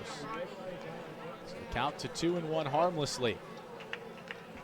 To the designated hitter out of Penn State University. Had a magnificent year. Provided one of the biggest moments that Penn State fans know as of recent. Walk-off grand slam, or go-ahead grand slam rather, against Michigan. And here he is ahead 3-1. Against McAliny here in his third inning of work. 3-1, foul tipped, and that got Russell where you don't want to get hit. So the count goes full. Yeah, he's taking a foul ball off the mask, and he's been great on the plate blocking. He just takes that one. I mean, that's why I always like to say catchers are kind of grouped in together with that level of athlete of goaltenders for hockey, and kind of in that category of that they might be insane, but they are some tough guys, and that's undeniable.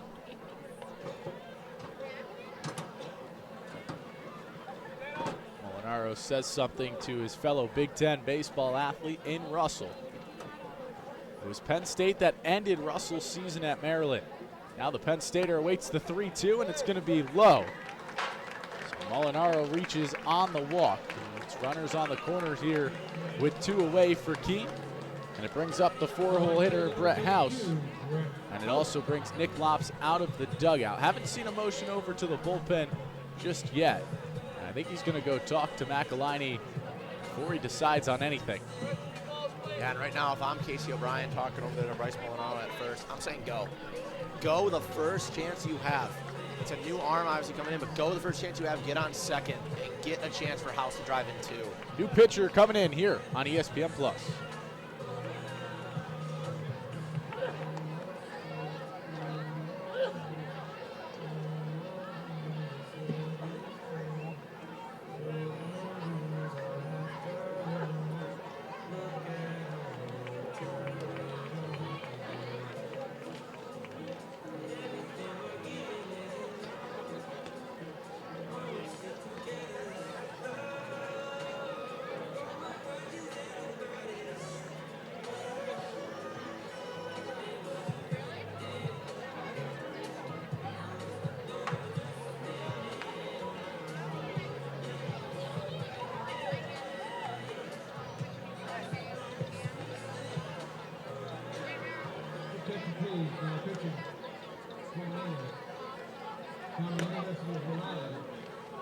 14, Joshua Kopetsky.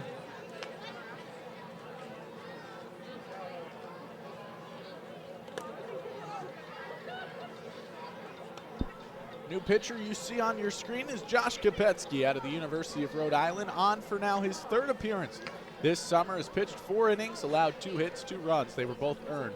3 strikeouts and 3 walks. He inherits a situation with a runner on first and a runner on third.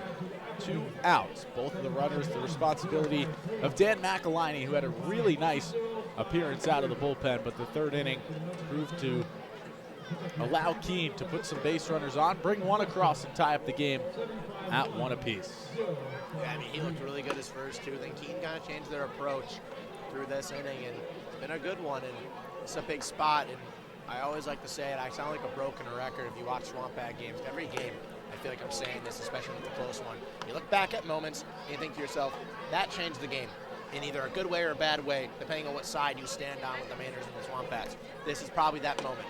New pitcher, first and third, go-ahead run on third base, and you got Brett House, one of the most dangerous bats in this lineup, especially power-wise up to the plate. And you have a Sanford lineup that has gone inexistent with Josh Gunther on the mound. Now, again, Dane Burns still warming. I have a feeling with how many he's thrown now, good chance he comes into this contest for the top of the 6th. But right now, Kopetsky tasked with getting out of the bottom of the 5th, keeping this game tied. He'll have to do so against Brett House.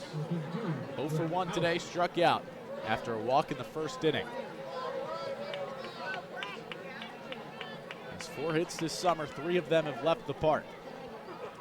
First pitch from Kopetsky is going to bounce, and it's going to bring a run across. Wild pitch allows 1 to score, and now Molinaro took a big turn, but he will go back. So, a wild pitch out of the bullpen allows Alex Alisea to score, and Keene now has the 2-1 lead. I think that's the second time in the last near 24 hours, just north of it maybe, that Keene has scored at least 1 run to take the lead on a wild pitch is insane. This pitch hit nicely into center field. Davis is going to use his speed, get over, and close the gap for out number 3. But not before the SwampBats could score 2 to take the lead. They lead 2-1 as we head to the 6th here on ESPN+.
Can't talk about how beautiful this night is in Keene, New Hampshire enough. You see it there on your screen, and it's going to be a new pitcher entering under the nighttime sky, or evening sky still, here at Alumni Field. It's Dane Burns, who Sanford saw the other day, entering. The tall lefty is ready to go here for his 2nd appearance of the summer. Went 2 innings, 3 hits, 2 runs. They were both earned with 4 strikeouts against the Mainers. And I mean, a strikeout pitcher against a lineup that has struck out now, I believe it's 10 times, after Josh Gunther recorded 7 in his 3 innings of work, scoreless innings out of work out of the bullpen. The word scoreless doesn't even do it justice. Hitless innings at that. He was fantastic. At 2 walks, 7 strikeouts, no hits through 3. And now Dane Burns, who pitched really well against Sanford last time he played, obviously 2 runs in 2 innings, but had a few that came off the bat that sub 70 miles an hour that just looped and found grass, and there's nothing you can do. And he knows that, so looking for a big recovery here, and I like the idea to go back to it. He's going to be doing it against 6, 7, and 8 due up here in the top of the 6th. That's Schaff, Russell, and Travisano. Lefty followed by 2 righties, with the lefty coming out of the pen.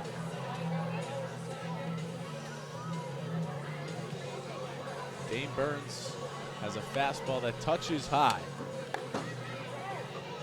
Not play his freshman year with Mississippi State. Stands at 6'5", 215 pounds. He can bring the heat. We talked about it on the broadcast the other day. The fact that his fastball, which is already fast, probably comes off of his hand looking even faster with his size out there on the mound. Yeah, I mean, he's going to sit 92, 93, top out 95, 96 at times, at least what we saw from his one outing already. And I mean, and you talk about fastballs like that, and you say, okay, they look great out of the lefty's arm, but then you add the spin rate, and he sits around 25 to 2,600 on his four-seam fastball, and it's really sickening to look at.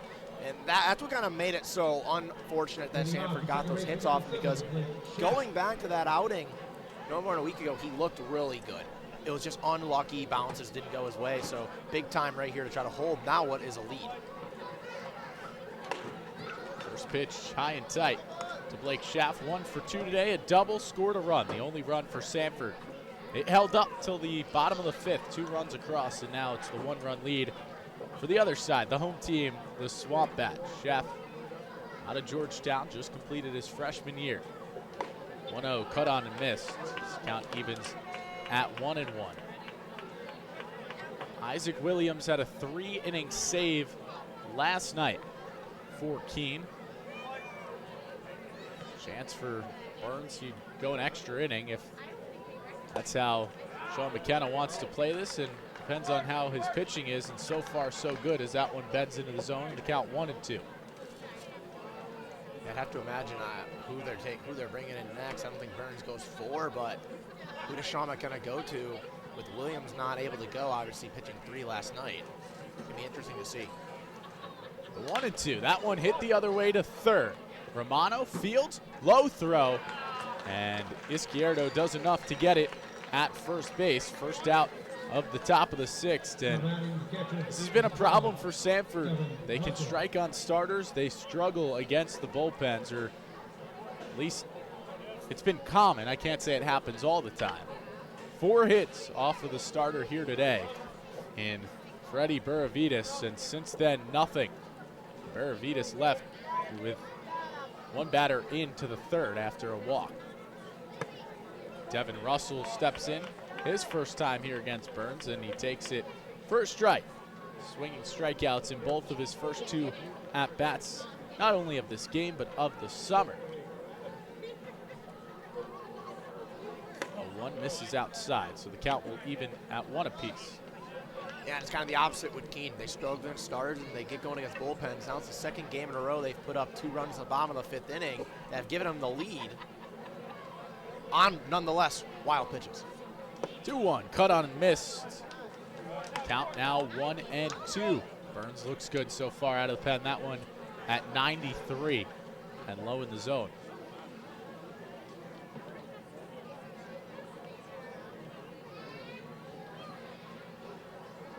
The lefty's 1-2, bounces up there. So the count will go now even at 2-2. Russell had a nice summer, turned it on late in the summer. Winning a 2-home run game. 2 of his 3 home runs came in 1 game here at Alumni Field. That one cut on and missed. Strikeout 93 on the fastball from Burns. Now 4 straight retired for Sanford. Yeah, and I mean, this is the Keene bullpen at its finest, and gotta give credit, because as much as it's also the bullpen and the arms showing up in the last couple of games, it's been the managerial decisions by both Sean McKenna and then the man who operates the pitching staff, John Nowak. They've done a really good job utilizing the arm talents that they've been given. Brings up Matt Travisano here with 2 outs, trying to keep this inning alive and get Sanford's lineup back and going. Travisano, the 8-hole hitter, 3rd baseman, 0 for 2. Fly out and a strikeout. All but 2 Sanford hitters have recorded a strikeout here today. It's 2 of the top 3 as Travisano fouls this one off the hands. Maselli and Willis yet to strike out. Everyone else with at least one, and multiple with multiple. Burns trying to make it another Mainer with more than one strikeout. The 1-1, that one in there for strike two. And Burns touched 94 there. Fastest pitch of his appearance this far. Now on a 1-2 count, 2 outs in his first inning of work. That one hit right back at him, up the middle, softly now. And it's going to be an infield single as there's no throw. And no chance for Hawk, and actually like Austin Hawk right there is eating that one and taking it, letting it be a base knock, because while he might have been able to get him if he threw a laser, he had to throw it probably the hardest he could throw a baseball, and at that point, you don't want to risk 2 outs, error, going all the way back to nearing the awning and then an extra bag. So I don't mind that decision. And if you're Burns, it was weak contact, 60 off the bat, whatever. First hit since 2 outs in the second, and that hit also ended up being the final out of the inning because the guy at the plate was thrown out at home plate on a heads-up play by Alex Aliseo. Liked the play on both sides, really. Burgos thought he had him sleeping, but here Burgos ahead 1-0. He's 0 for 1, along with the walk as he goes down to a knee, swinging at that 93-mile-per-hour fastball. Yeah, I mean, that pitch was pretty nice outside, and he's a little off balance now, and you can see it by the way he kind of swung out of his shoes right there. If you're Burns, that opens up so many possibilities here. You could just go jam him. 1-1, runs inside. So the count 2-1. To the 9-hole hitter, trying to turn the lineup over with runners on base and in scoring position. The only run to come in came by way of a hit by the leadoff hitter, Matt Maselli. He's on deck. Sanford looking to even this game back up. Travisano leads off first. The 2-1 from Burns misses outside. The count now 3-1. Gotta be careful here. Maselli's got a single on his day, and it all came all the way back in the second inning, excuse me. But if you're Burns, you got quickly a ground on a strikeout, and then that weak single just kind of happened. You can't let that affect you mentally. You gotta kind of control yourself. Young lefty delivers. That one chopped foul, likely ball 4. Instead, the count now full. I like that. The last 2 fastballs we've seen from him have been 93, 94, and your 3-1 count don't really, and a walk would be detrimental to the inning and the possibilities that Sanford can get going. I like it. Threw it at 92, took a few MPHs off, and just got it in the zone and dared him to hit it. And I wouldn't mind if he just does the same thing. You cannot award a free path. Anything but a free bag. Travisano will take off on the pitch. Does just that. The 3-2 cut on and missed. Dane Burns works around a 2-out single, 2 strikeouts in the inning for the lefty from Mississippi State. And at the end of 5.5, Keene leads this one 2-1 here at Alumni Field on ESPN+.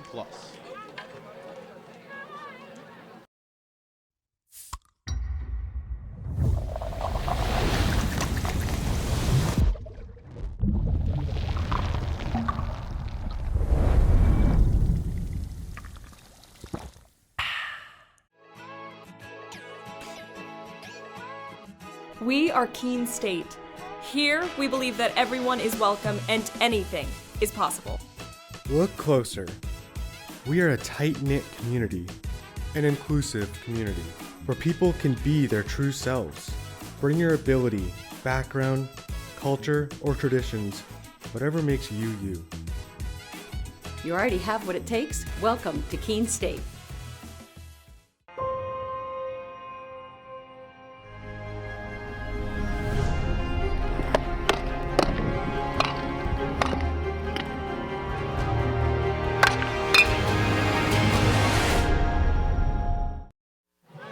Just about 2 hours in here at Alumni Field in Keene, New Hampshire. It's the home team, the Keene SwampBats, leading 2-1 over the visitors from Sanford, Maine, as it will now be 5, 6, and 7 due up an inning after a wild pitch gave the SwampBats the lead.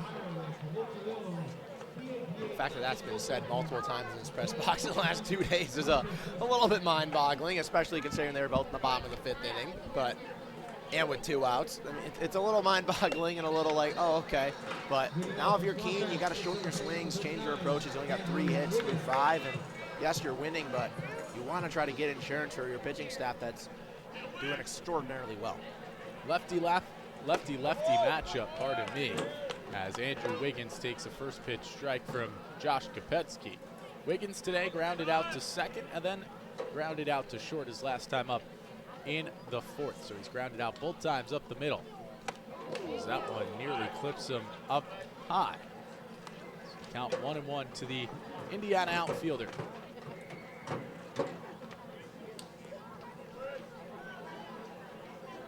Formerly the number 2 overall prospect in the state, number 37 in the nation.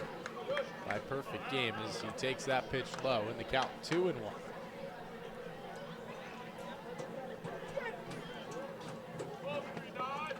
309, 55 at bats. 2-1. One misses, the count 3-1.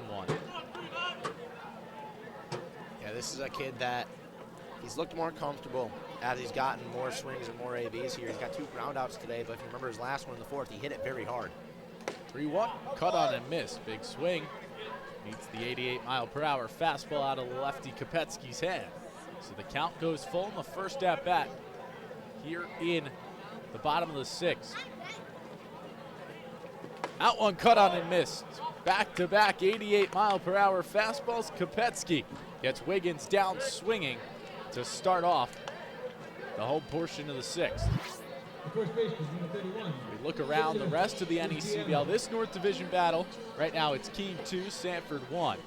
Elsewhere in the North Division, Upper Valley leads Bristol 8-6. Sanford will see Upper Valley for 2 games tomorrow at Goodall Park.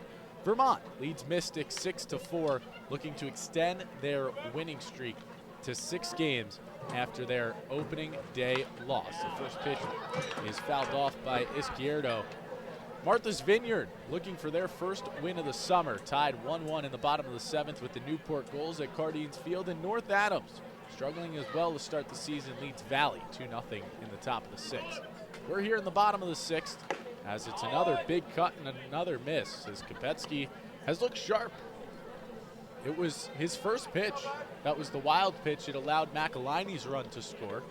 Then it was a fly out by House, the strikeout swinging to start the 6th, and he's looking for another one. And he'll get it.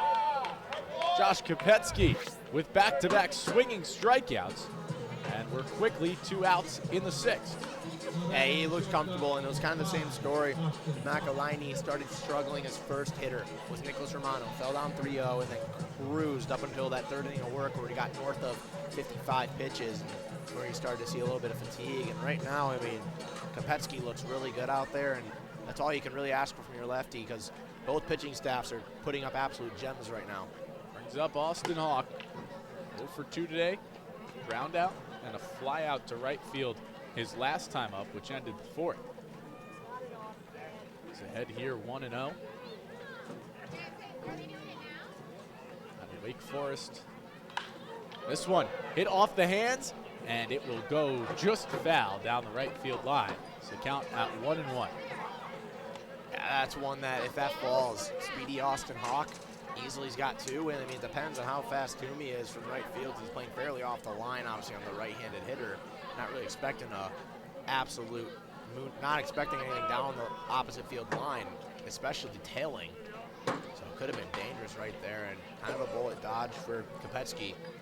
Saw a ball like that end up as a triple for C.J. Willis when we were here over the weekend. 1-1 pitch is in there for a strike, so Kopetsky goes ahead of the Wake Forest shortstop. Just watched his Wake Forest teammate deal on the mound in Josh Gunther for 3 innings out of the bullpen. The 1-2 just misses inside, so the count will go 2-2.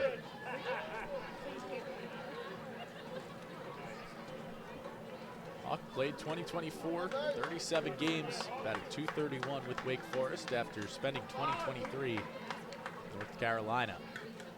The 2-2 swung on and missed. 3 swinging strikeouts, 1, 2, 3 for Josh Kopetsky on the mound. It's a quick bottom of the 6th And at the end of 6 full, Keene leads Sanford 2-1 as you're watching NECBL baseball here on ESPN+. 768-984. Ticket number 768-984. And now two merchandise tables to pick up. The Treasure Fair Family 4-pack of tickets. 768-984.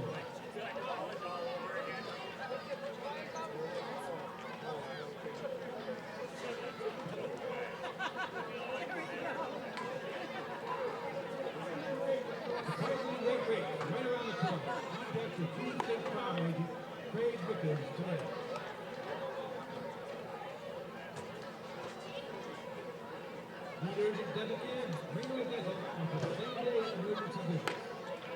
Visit their Keene or Peterborough locations to book your appointment, quick treatments, and save your teeth.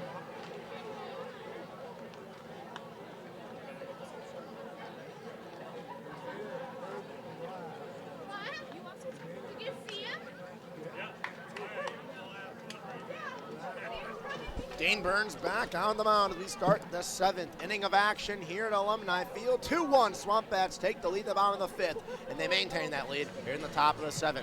The choice of Major League All-Stars is now the official batting gloves of the New England League. Bruce Bolt. Bruce Bolt batting gloves are handmade by skilled craftsmen using 100% Rio Cabrera leather. The stitching, materials, and unique design make these best-fitting, most durable batting gloves in baseball. For more information, visit brucebolt.com.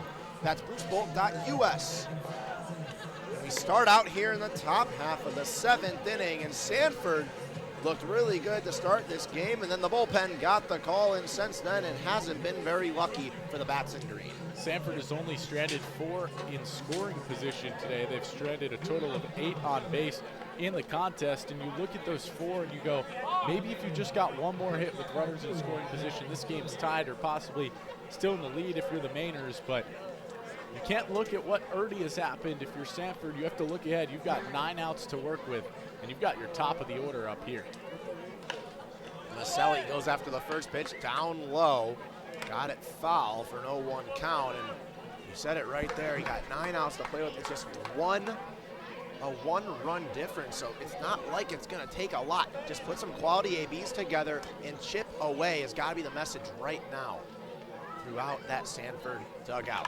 Maselli, hot shot over to first. Izquierdo off a knee. A late cover from Burns. Izquierdo tries to go after it, but a miscommunication and give him the infield single.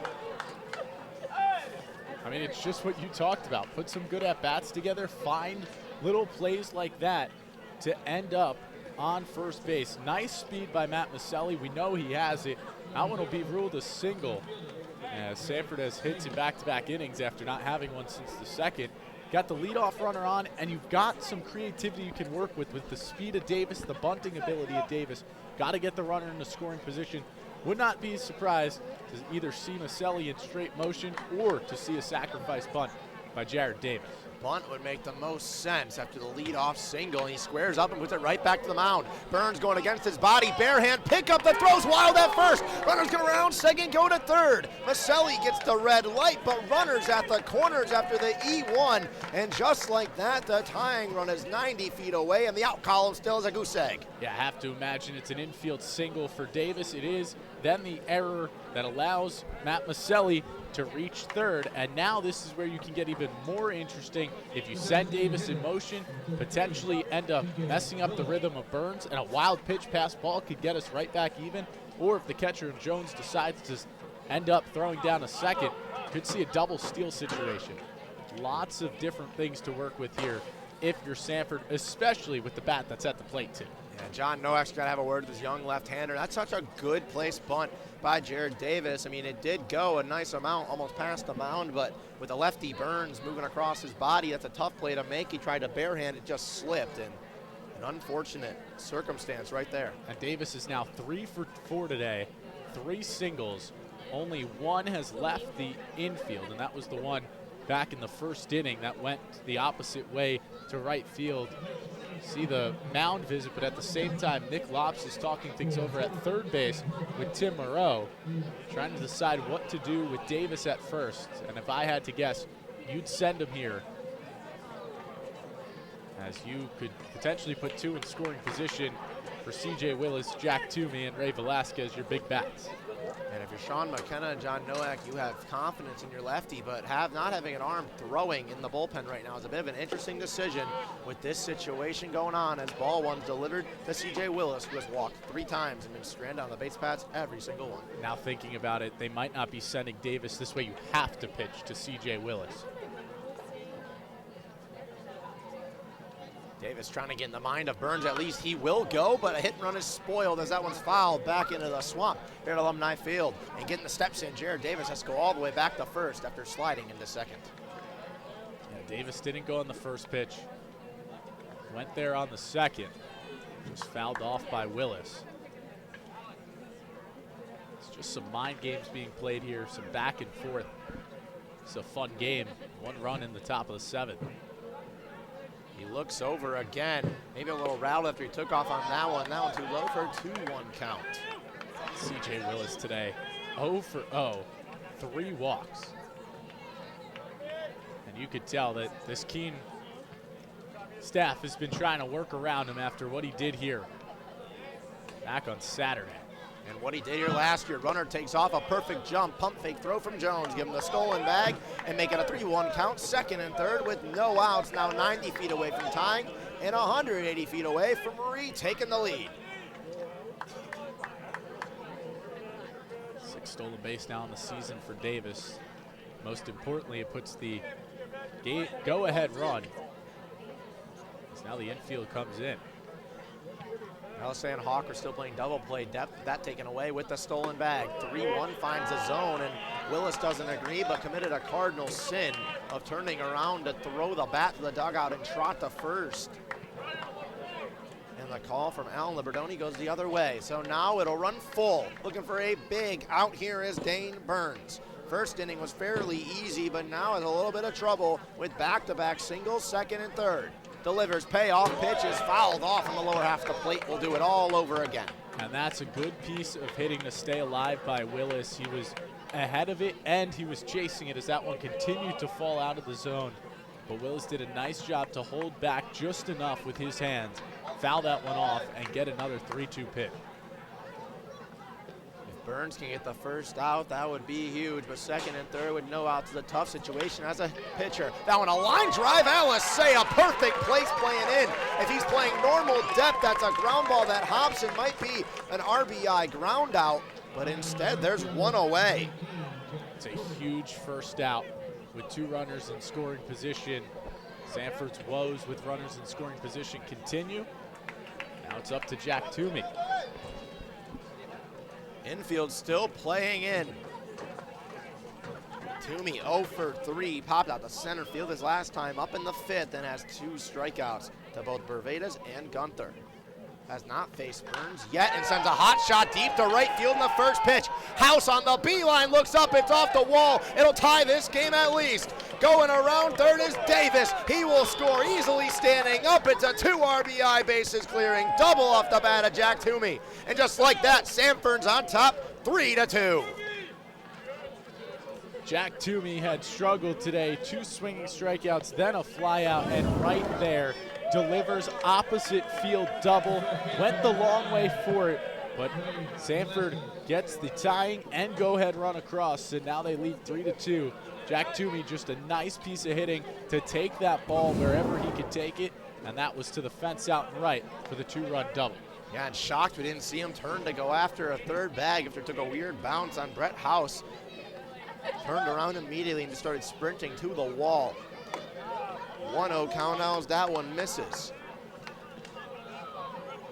Just like that, this game's been flipped 180 degrees. A 1-run lead for the SwampBats turns into a 1-run lead for the team in green and yellow. Ray Velasquez also over 2 with 2 strikeouts.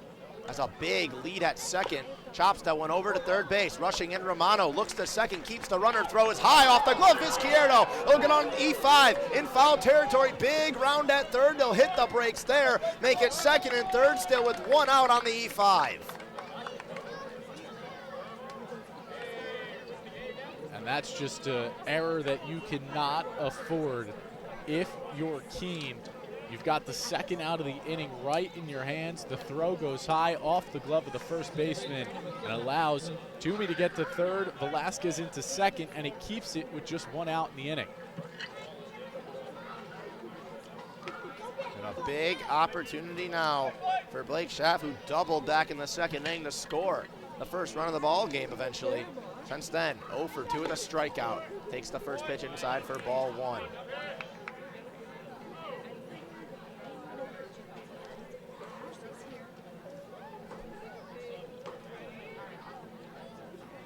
Burns now at the big spot, the infield back in, threatening with 3, possibly 4 in the inning. Down low for ball 2. And now we have an arm throwing in the bullpen, getting ready. Looks like Alex Jankowski is up and getting ready. Hasn't pitched since, well, 5 days ago, I believe would be the last time we saw Jankowski.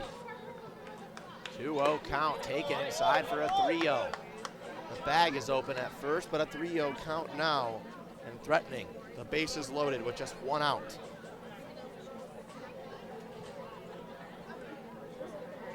Probably an auto take after assume from Schaff. The lefty-lefty matchup has seen 3 pitches, not even remotely close to the strike zone. Byrne delivers down low, and it's a 4-pitch walk on the lefty-lefty matchup. Brings up Devin Russell, the catcher.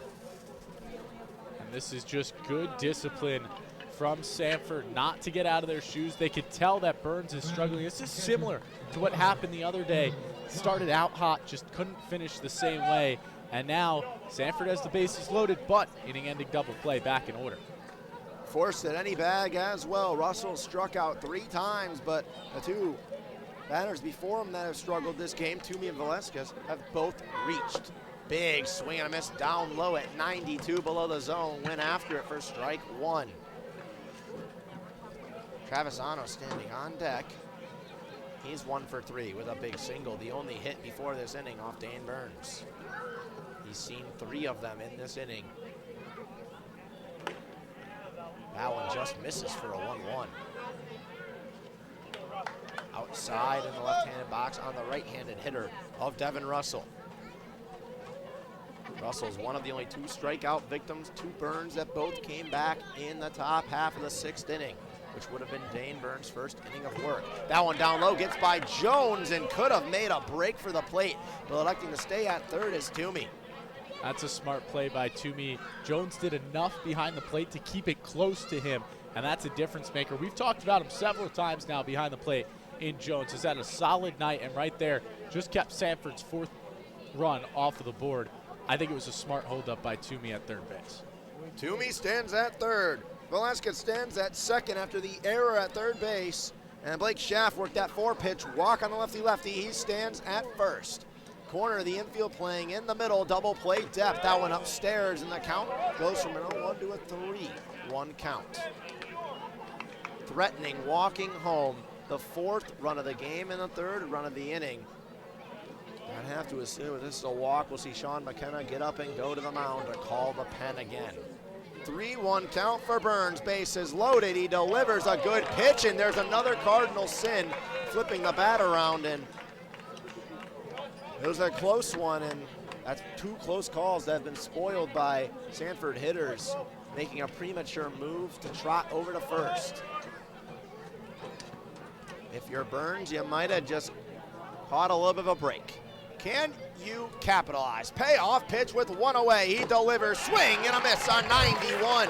A big second out, his 3rd strikeout of his night. Trying to limit the damage, just 2 runs. He's got 1 more out. It's Matt Travisano.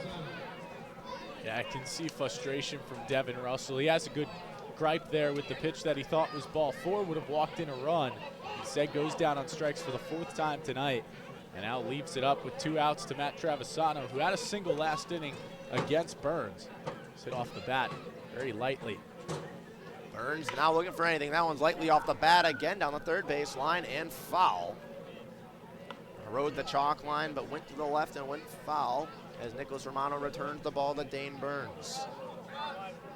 With a game this tightly contested, Sanford has kind of woke up in this one. It looked like they Just their offense was non-existent for a few innings and put everything together here in the 7th. It's the 8th hitter of the inning. It was the top of the order to start out. Now we got the 8th spot at the plate. That one, Jones off the shoulder pad, goes over, draws the dive at the plate, but in time is the slide, the pop-up slide at that from Toomey. It's 4-2.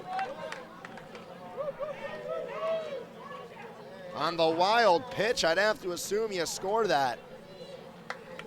It just didn't look like Burns made a beeline to the plate, and J.D. Jones kind of looked for an underhand flip and didn't have an outlet. It's 4-2, making a 3-spot, threatening more here in the top of the 7th inning for the team in green and yellow.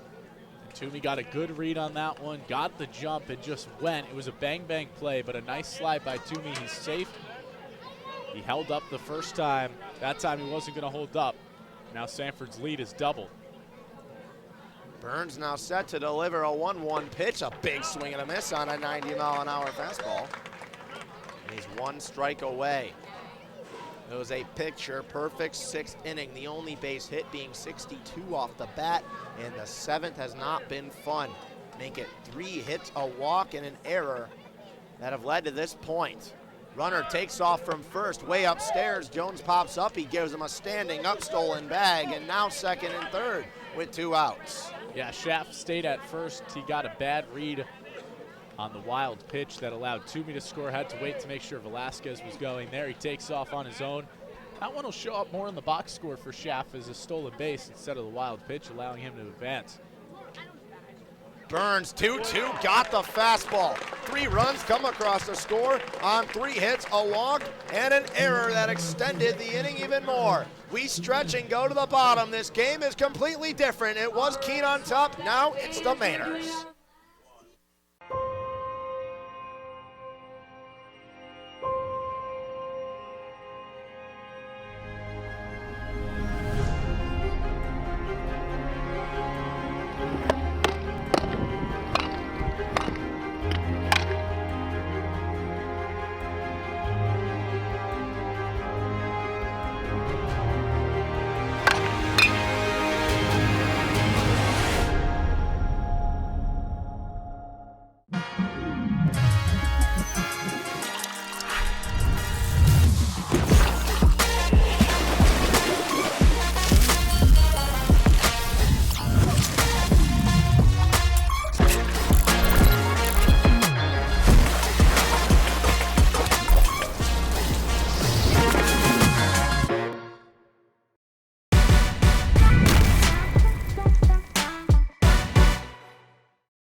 Stretch here at Alumni Field. There's a new arm onto the mound that now works with a lead for the Sanford Mainers. It's number 32, Bo Braley, out of the University of Alabama, onto the bump, throwing with a little bit of sidearm / submarine action here in his warm-up pitches, and he's got a lead for the first time for a Mainer pitcher since the bottom of the 5th inning happened.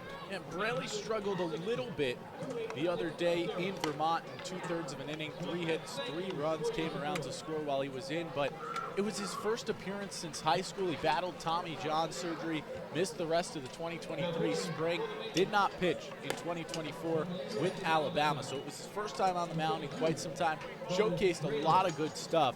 Excited to see what he can do here in his second appearance. Says, got to feel good to have that first one out of the way after quite some time missing game action.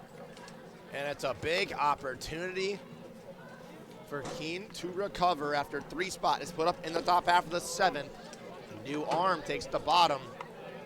And now the SwampBats, who only have 3 hits and 2 runs through 6 innings, have to match the output in the top of the 7th and try to get this thing back. Now, the win in the top of the 7th, saying 9 outs remain for Sanford to chip away from the 1-run deficit.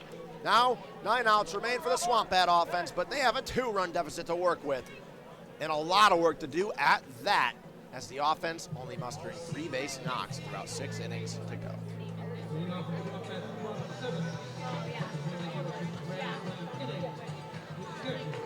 Starts out with J.D. Jones, the 8 spot, 8-9-1, due up Jones, Romano, and Alisea set to get going here for the Bats to face Bo Braley. First pitch, Jones chops Wheatbeat on the 3rd base line. It bounces foul, And Jones left to retract back to the bag.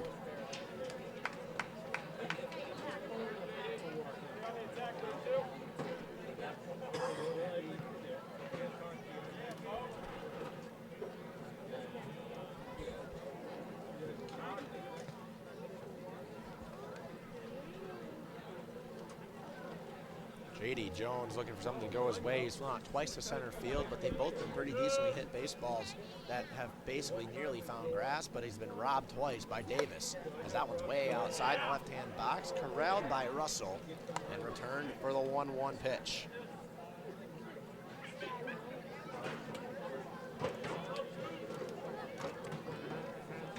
Josh Kopetsky was magnificent in his 1 1/3 innings of work.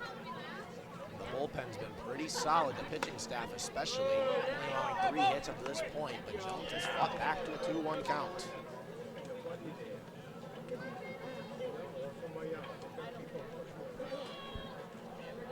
Romano stands on deck. He walked and came around to score back in the 5th inning. It's a 3-1 count now to J.D. Jones, who has worked this count into his favor. Yeah, nice job after fouling that first one off. Come back and just lay off is really struggling right out of the pen. Fights back right there at the knees, and now this count runs full for J.D. Jones. It's a funky delivery out there on the mound for Braley. See how it can throw off some hitters. Especially when you're looking at it from the right side on the righty-righty. Payoff pitch, that one low in the dirt. Jones will work a 6-pitch walk to start out. Good way to start here after blowing the lead for the SwampBats. Leadoff walk. You're at the 8-9 hitters. Last thing you want to do is be giving away free passes to the bottom of the order, especially to start off an inning. Nick Romano now up to the plate. Walked his last time up and came around to score. Takes the first pitch outside for ball 1. Struck out in his only other plate appearance. He slots in at 0-1 with a walk and a run. Trying to get the offense to get going. It's been pretty quiet as that pitch misses as well, and the count goes 2-0.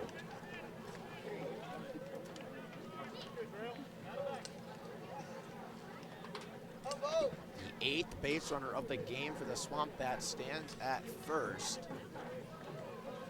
So now make it 8 base runners through 6 innings of play. As we have no outs recorded here in a 3-0 count to Nick Romano. Auto take coming up from the SwampBat third baseman. 3-0 count. Braley delivers, bat didn't leave the shoulder, an auto take on the 84, and it finds the zone for a 3-1. Yeah, needed that one. Just had to reestablish the strike zone if you're Bo Braley out there on the mound. He does it with the 3-0 pitch. It was likely Romano was going to take all the way. 3-1, Romano chops this one over to second. Schaff gonna try to tag the base runner. They get him and go to first. It's a 4-3 double play, and heads up from Schaff not to waste time to the flip to second base and just tag the guy in front of him. Bo Braley, you're gonna go over and say something to Blake Schaff, because heads up by Blake Schaff out there at second base. It was drawn up to be a double play, got the tag off. J.D. Jones tried to do a little bit of a dance and give some time for Romano to get to first, but Schaff applied the tag and got the throw off. And now the leadoff walk was erased. Brings up the top of the order for the 4th time. We saw a play exactly like that yesterday at Ocean State. Victor Escuerdo was the base runner. He got out of the way, and they awarded him the evasive on the tag and gave him second base, and it went from a 4-3 double play to just a 4-3 put out, and then Escuerdo came around to score. LSA fouls off the 1-0, and it becomes 1-1.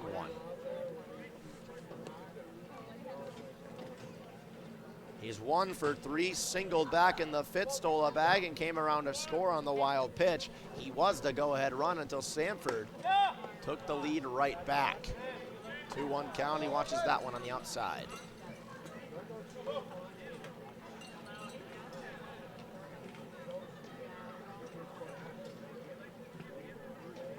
Braley trying to get right back. Alicea's bunt goes directly toward the Sanford dugout. Spoils it right there. Spoils any bunt opportunity. Now it becomes a 2-2. I like the idea. Alicea has speed. If you can get that down fair, it's going to be a tough play. Could potentially force an error with a bad throw. Now with 2 strikes, you know he's going to be swinging all the way. See what Braley comes up with. He's shook off a sign or 2. Got to shorten the swing here, trying to avoid an untraditional 1-2-3 inning. Sends that one right back up to us at the press box. And Justin, you were ready to catch that one. I saw it. Oh, I'm always ready. You know, we talked about netting pros earlier. I understand fan safety, broadcaster safety, but I really want a foul ball at some point, and the nets make it impossible for me to get them. That one sails directly over our press box here, right over the Sanford dugout. 2-2, opposite field. This one as well foul, but a little bit farther off the bat. We stay at a 2-2 count. We'll do it for the 3rd time. This inning was started with J.D. Jones working a 6-pitch walk, and then a 4-3 double play off the bat. And Nick Romano is where we stand. Alex Alicea trying to get the offense back going. 2-2, watches that one on the back foot in the dirt and works it full. Alicea to work this one full. Get to see more of Braley's repertoire. Maybe make him leave something over the plate, make him make a mistake. Braley's got to come with his best pitch. 3-2 outside, taken for ball number 4. And it's a 2-out base runner that avoids an untraditional 3 up, 3 down. Second walk of the inning from Braley. First time around, he was able to get out of it with the double play. Here he's got to go through Joe Jakonski. Does have an RBI in this ball game. It came on a ground out. Now Joe Jakonski, you talked about the RBI. He also has a walk. He's technically 0 for 2 with a strikeout, but an RBI to his credit in a 1-0 count. Alicea at first. He's already stolen a bag today, so always a threat to go off. He stole second back in the 5th inning when the Bats scored 2 to take the lead and make it a 2-1 game. Jakonski takes that one for a ball number 2 on the outside of the plate. This is a guy you want to make sure you don't lead anything over the middle. With how dangerous he can be, this game could be tied up in about 1 millisecond. He takes that one for a strike. Yeah, and they're more so on the outside. Be tough for Jakonski to do some damage with it. Nice pitch by Braley to refine the strike zone. Alicea still with a comfortable lead. That one in the dirt, scooped up by Russell, keeps Alicea over at first base, but a 3-1 count to Jakonski, threatening with the 3rd walk of the inning and back-to-back with 2 away. On deck is Bryce Molinaro, who had that monster double to start this game. Alicea takes off, but it doesn't matter. Ball 4 low and away. And back-to-back 2-out walks. Runners at first and second brings up the go-ahead run at the dish, represented by Bryce Molinaro, the DH today. And a mound visit coming up to look at Yeah, Jeff Hines going to go out there and talk to the righty from Alabama. They leave the infielders on their own. It's just a conversation here between Hines and Braley. Russell in there as well, but if you're Jeff Hines, you're telling him to just take a breath and do what you know what to do, which is throw strikes. Bo Braley's not been afraid to throw strikes, and so far today, 3 walks. If you're Jeff Hines, you're just telling him it's a 62-foot catch with Devin Russell. Ignore the base runners on. It's Molinaro, Russell, and Braley. Can't do anything about the 2 that are already on here. Molinaro had that double to start out this game, was stranded at second back in the 1st inning, as well as walked in the 5th. He was stranded at second then as well. Had a monster fly out back in the 3rd inning. The center field was one of the great defensive plays by Davis, quarterback in the outfield. Now he has a big opportunity. He takes strike number 1. And the righty-righty matchup here, I think, really favors, it's normally favors the pitcher, but especially with the windup, the delivery of Braley, he tends to miss more towards that left-handed batter's box with the lefty and Jakonski up. Couldn't be his normal self as he's not trying to hit Jakonski, where his pitches normally run in on left-handers. So now he can be more free, and you quickly see him ahead 0-2 here to the other Nittany Lion in this lineup for Keene. Bryce Molinaro got to shorten the swing now, trying to extend the inning, wanted to go after it. It tailed below the zone. He left off the 78-mile-an-hour breaking ball. Count goes 1-2.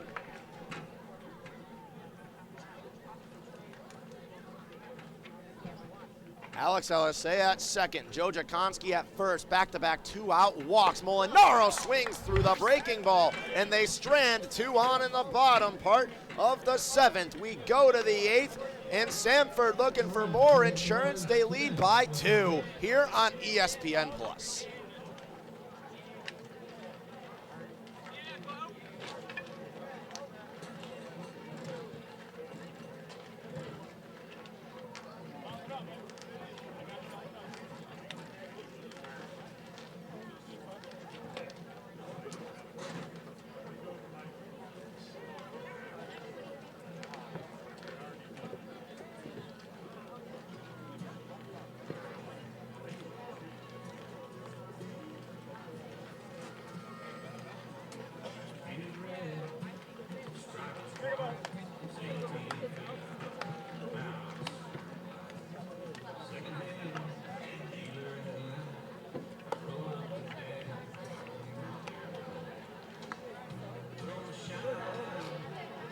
Protected leads now pitching from SwampBats. He's going to Brook University. And the fly, Alex Jankowski.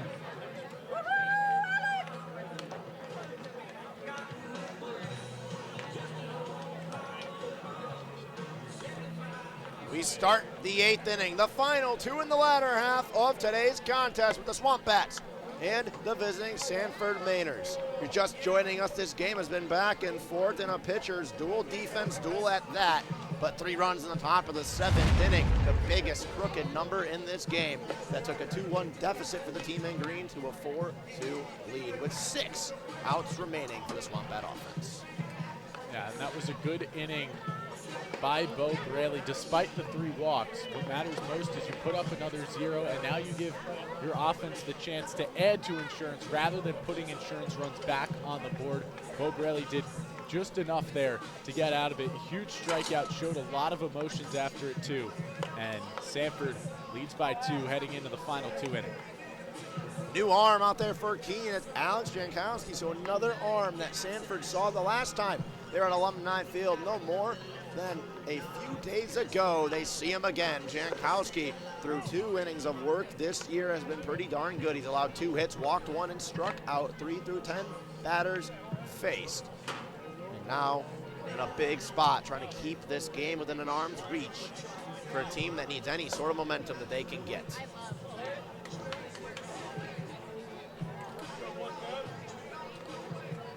Jankowski made his debut at Valley on the road in an 8-5 win.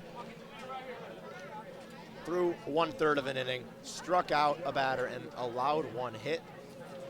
But that was all he saw, as the rain had other ideas, and that game was called after 6 innings, an 8-5 win for the SwampBats that led them to a 2-0 record before returning the next day on the 8th to lose to the Mainers at home.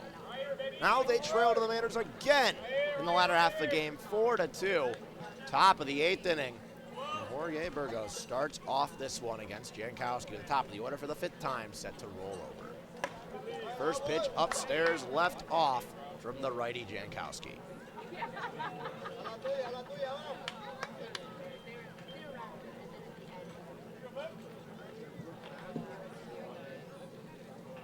Jankowski did not pitch this season at Stony Brook, and this year has looked pretty darn good in his start, but it's fallen down 2-0 to Burgos, who's 0 for 2 with 2 strikeouts and a walk to his night. Was victim of that big 4-2 put out to end the 2nd inning stretch for the Mainers. 2-0 count. Jankowski delivers out on the inside. Jones tried to pull it back. It's left off, and it's a 3-0 count for the first hitter he faces. Burgos had such a good year at SNHU. Wouldn't be surprised if he goes and gets the 3-0 green light. He didn't even turn to look at Tim Moreau at third base. Upstairs, pulled back down by the mitt. And it makes it a 3-1 count. And it looks like it just caught the upper part of the zone, it may seem. Our home plate umpire here, Alan Liberdoni. 3-1 count. Jankowski trying to fight back after falling down 3-0 to his first hitter he faces. He will not. Breaking ball misses the zone. It's a 5-pitch walk and another leadoff base runner. And I'm interested to see now Sanford going to continue their run on the base paths that they've had. Plenty of stolen bases in this game. Burgos this past year with the Penmen was 20 of 24 on stolen base attempts. Not sure if you want to risk an out on the base path, though, with the top of the order coming up. He's got a really nice lead and looks like he wants to go eventually. Maselli watches that one in the dirt. Scooped up at the 1-0 count. Singled his last time up. He's 2 for 4 out of the leadoff spot. The top of the order for the 5th time today. They check the runner over at first. In safely is Burgos. And 2 hits from the leadoff spot. Maselli, that's exactly what you want from your leadoff hitter. Last inning, he led off the 7th with that single. Jankowski delivers Maselli off the inside of the bat in foul territory towards first. Izquierdo fighting against the light, makes the grab in foul territory for a big pop out for the first out. That's Stony Brook Seawolf on Stony Brook Seawolf right there as Jankowski on the mound gets his shortstop to pop up. Kind of saw 2 smiles as they looked at each other. But more importantly for Jankowski, a huge first out after the leadoff walk on just 5 pitches.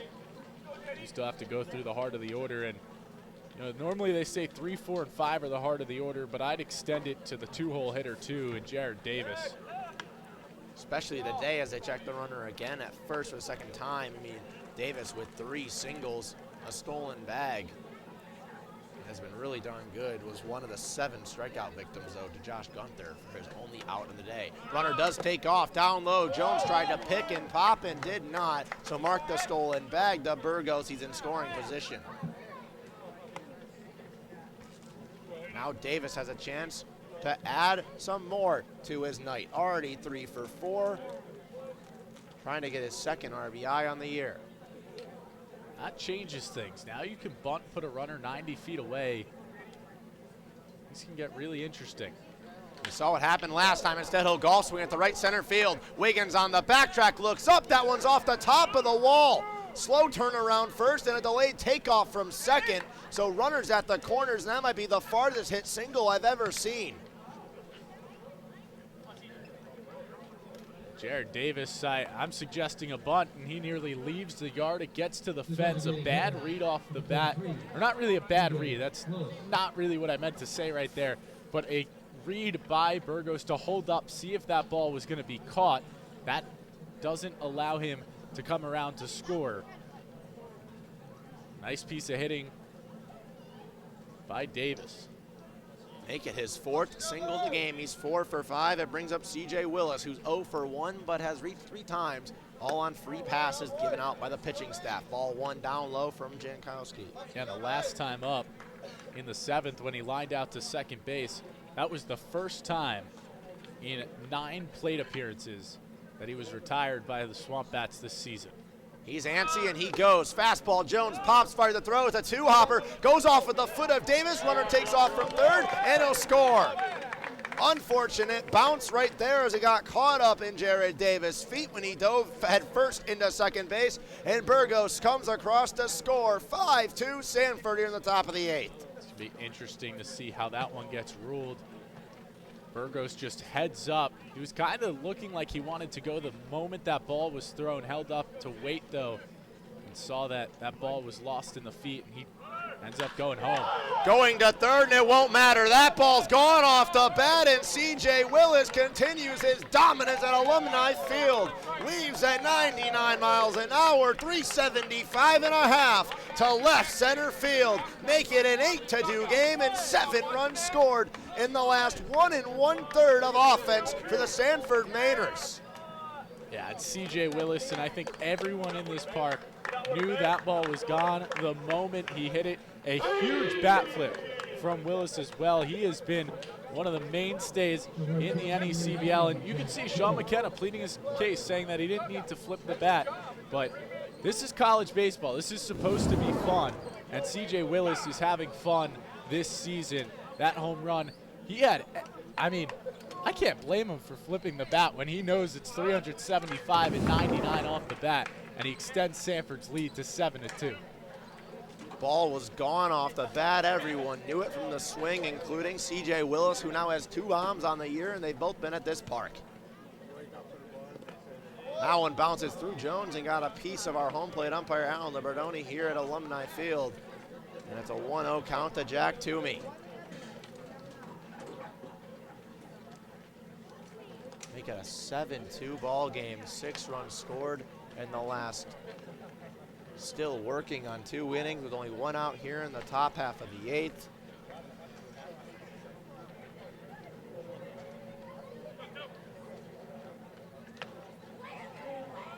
My goodness, as Sanford continued their dominance, it seems like they just love to play at this ballpark. And luckily for them, they do it a lot. As the 1-0 is fouled off to even up the 1-1.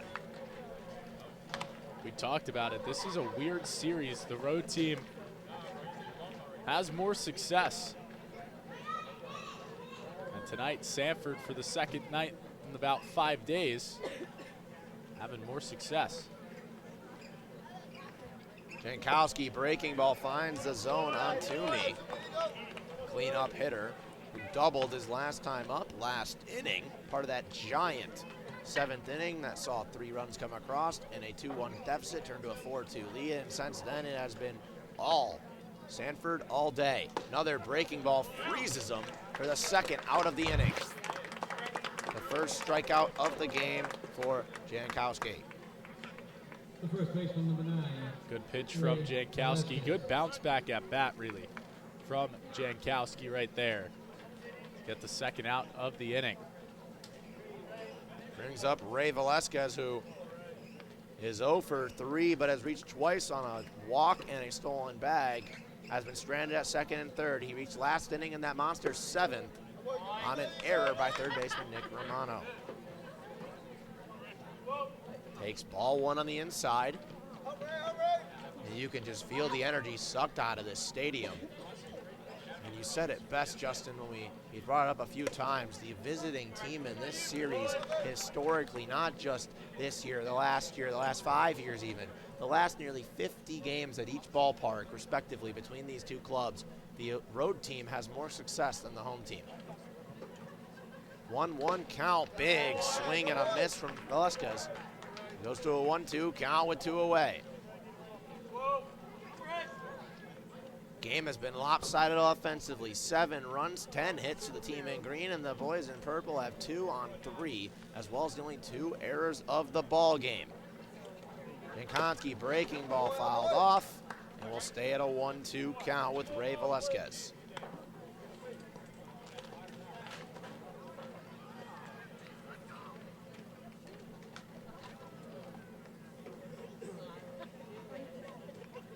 Could hear a pin drop at this ballpark right now. Just absolutely nothing going on after C.J. Willis just absolutely destroyed everybody's heart with his monster shot that took this game out of reach and made it 5-7-2. 5-2 is still a ball game. 7-2 after a monstrous home run and a monstrous bat flip. Just kind of sends everything out the window. Trying to get it to the bottom of the 8th. 2-2 count, 2 away. Fouled off back toward the SwampBat dugout. We'll do it all over again. And this is kind of the strategy and what you see a lot from teams that hit the ball and hit it, not necessarily high average, but high slugging, high OPS. You have games where nothing goes your way, and that's kind of the way it's been for Keene. 3 hits, only 2 runs today for an offense that's been firing the last few games. Swing and a miss on the breaking ball. There's a 2nd strikeout back-to-back in the inning. 3 runs come across. C.J. Willis puts the nail in the coffin, perhaps, in the top of the 8th. 5-run lead for the Mainers. What I'm looking for in a bank is one that's looking out for me, like NBT. I want a relationship and a team that supports me and my dreams, like NBT. And let's face it, life can get challenging. I need a bank that's focused on me. They've been rated tops in all the things that matter, like trust, customer service, and financial advice. So when I need a bank I can trust, it's always NBT and me. Rondé Barber here. Being in the NFL for 16 years, I've dealt with my fair share of bumps and bruises. But typical ice packs never stayed cold long enough, were messy and inconvenient. HurtSkirt offers the same long-lasting treatment as ice does, but without the hassle. HurtSkirt uses no antifreeze chemicals, ensuring that panels freeze solid and stay colder for longer. Drop the ice, skirt the hurt. Use code BARBER20 for 20% off and free shipping at hurtskirt.com. Bottom of the 8th, 4-5-6, 2 up with Brett House, Andrew Wiggins, and Victor Izquierdo. A new arm again on the mound to relieve Bill Braley after he had a little bit of trouble in his inning of work. He ultimately got out of it with no hits recorded and no runs to his night, so you'll take it, but they go to a new arm. It's number 29, Jackson Walsh out of Wheaton College. Yeah, Jackson Walsh has already appeared 3 times this summer, has gone 5 innings, has allowed 5 hits, and earned run thrown in there as well. That was in his first appearance against Valley. 3 strikeouts to 2 walks, and the other night he pitched in Martha's Vineyard, where he used to play last year. An inning on the mound, he loaded the bases, but Jackson Walsh was able to get out of it. Bases loaded with 1 out. He induced a pop-up and a ground ball right back to him that he took to first base himself to get out of any further trouble. And now, if I had to guess Walsh here, not to just pitch an inning, but to get the rest of the 6 outs that Sanford needs to get out of this one. Safe opportunity out of the window as he comes up onto the mound with a 5-run cushion. And now Keene with 6 outs remaining offensively. They need to make up a 5-run deficit. But they only have 3 hits on the night to show for it. It's an eerily similar game offensively to the other night for Keene. Sure, their 2 runs came on 2 solo home runs, but they both came in the same inning, and similar fashion here, their 2 runs come in the same inning. Difference is they were given a lead. This time around, they blow it, and then Sanford, 6 runs left over the last 2 innings at bat, and now they lead big 7-2. Start out with Brett House, who's 0 for 2 with a walk on his night. Walked in the first inning on his first AB, was stranded at first, and then flew out to center field his last time up in the 5th. It was a long fly out that was taken care by Davis on a nice defensive play, and that's been the story of a lot of today.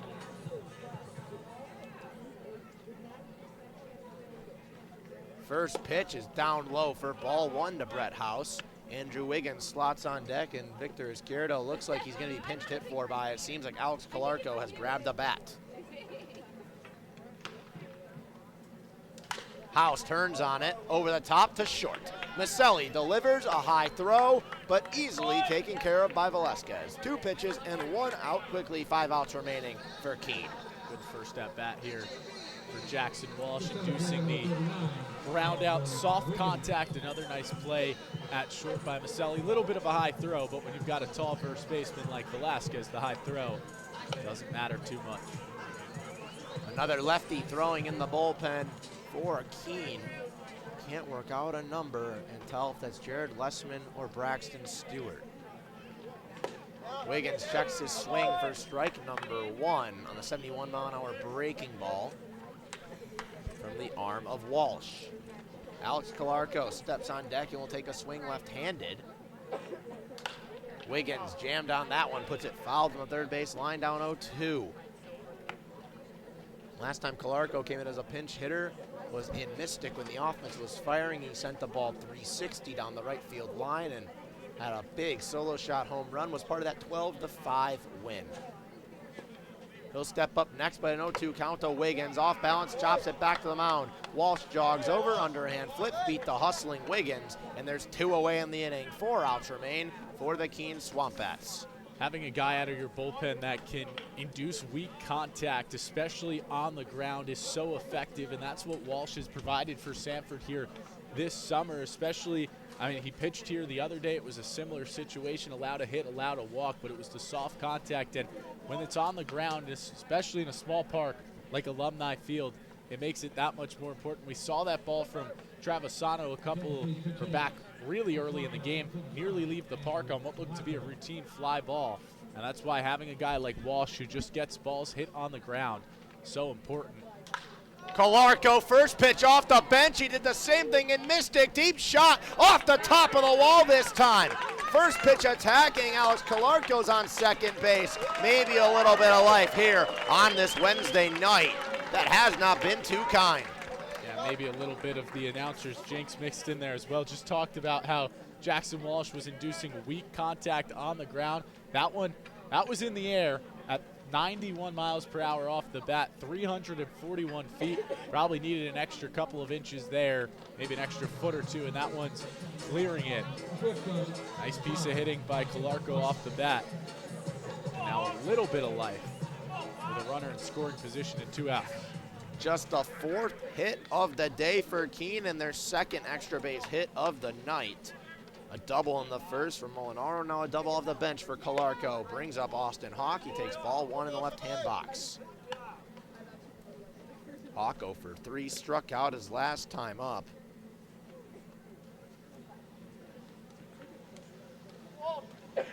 Looking for a big moment as he is hitless in his 2 games now. Takes strike 1 there on the 78-mile-an-hour breaking ball. J.D. Jones stands on deck, and Keene with a little bit of life after that double. See if they can continue and build, or if it's just going to amount to nothing. Hawk, a hot shot, short hop collected at second by Schaff, and the pinch hit double by Calarco amounts to nada. We go to the 9th.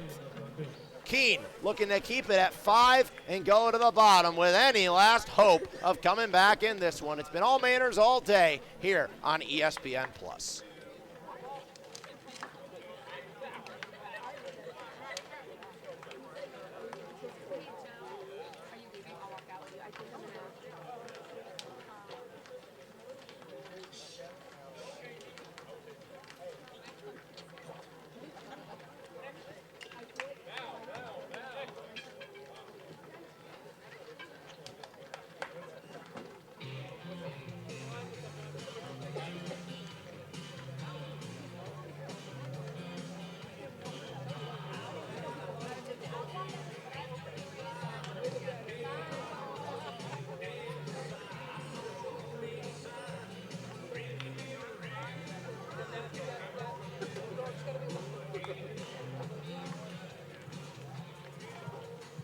Attention, please. Now looking for SwampBats from the University of Louisville. Number 3, Braxton Stewart.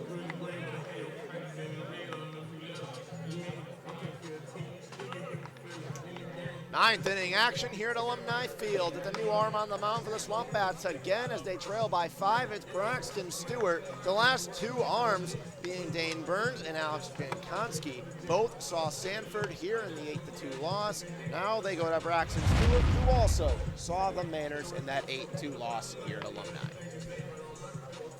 Yeah, and for Stewart, pitched 2 innings, allowed 1 earned run, 2 hits, 4 strikeouts. The big number for him that kind of came back to bite him was the 4 walks in that 2 innings pitched out of the University of Louisville.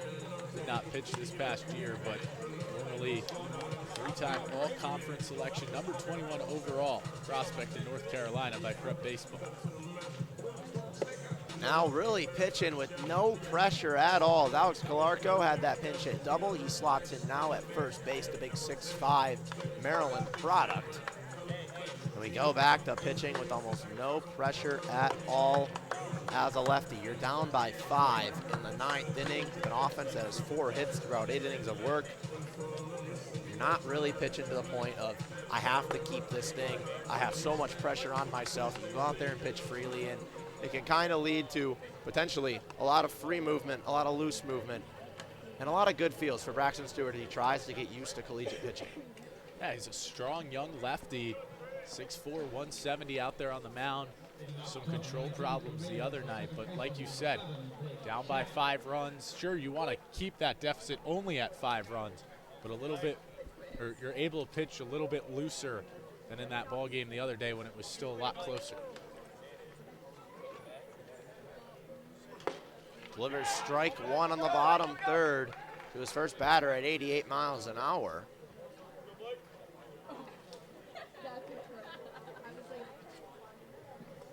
Still down by 5 as he takes Blake Schaff with a 1-1 count.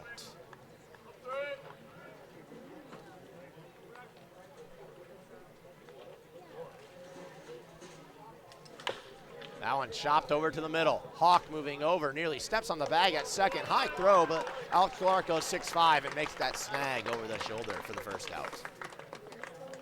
Good start out there for Stewart, inducing the weak contact off the bat at 74. Nice play by Hawk to get it on to Calarco. Like you said, the height helps over at first. Brings up Devin Russell, who's 0 for 4 with 4 strikeouts. Hasn't been a very fun night for him. He struck out to every pitcher he's seen, as he's seen all 4. Benavides, Gunther, Burns, and, excuse me, he has struck out to everyone he's seen. Struck out to Benavides, to Gunther twice. Burns. That one high in the air, veering towards left center field. Wiggins on the backtrack. He gets called off by the left fielder, Jakonski, who makes the grab. Wiggins got on his horse and was all the way in left field, but Jakonski was camped under the entire time, and there's 2 away. We talked about a Major League fly pop-up earlier in the game. That another one all the way up there. I think maybe the light's causing some problems, but Jakonski able to make it. Bounces in the dirt for ball number 1 to Matt Trevisano, who is 1 for 4 with 2 strikeouts. His Keene SwampBats pitching staff, despite the hiccups in the 7th and 8th, still man 16 strikeouts as a staff in this game. 1-0 taken for ball 2, and a 2-0 count now to Trevisano.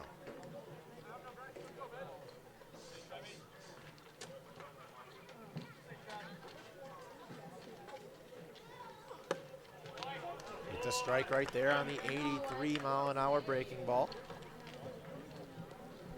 And now looking to strike back. Would be a nice 1-2-3 inning if Braxton Stewart can induce it. Just for his confidence. Hot shot second base. Alisea makes the play on both knees to throw to first in time. And at the 1-2-3 inning, maybe some confidence for Braxton Stewart as we get going on the season. Another arm they would love to get going out of the pen. But for now, 7-2 Sanford. We go to the bottom of the 9th. 3 lives remain and 1 last breath.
Bottom of the 9th inning and 3 outs remain for the Keene SwampBats offense, and maybe any last breath here at Alumni Field on this Wednesday night.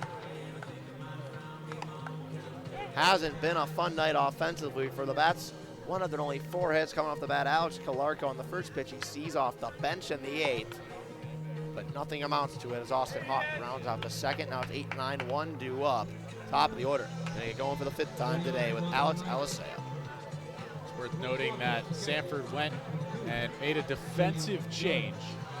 Nathan Barksdale takes over in left. Thought I saw him out there last inning.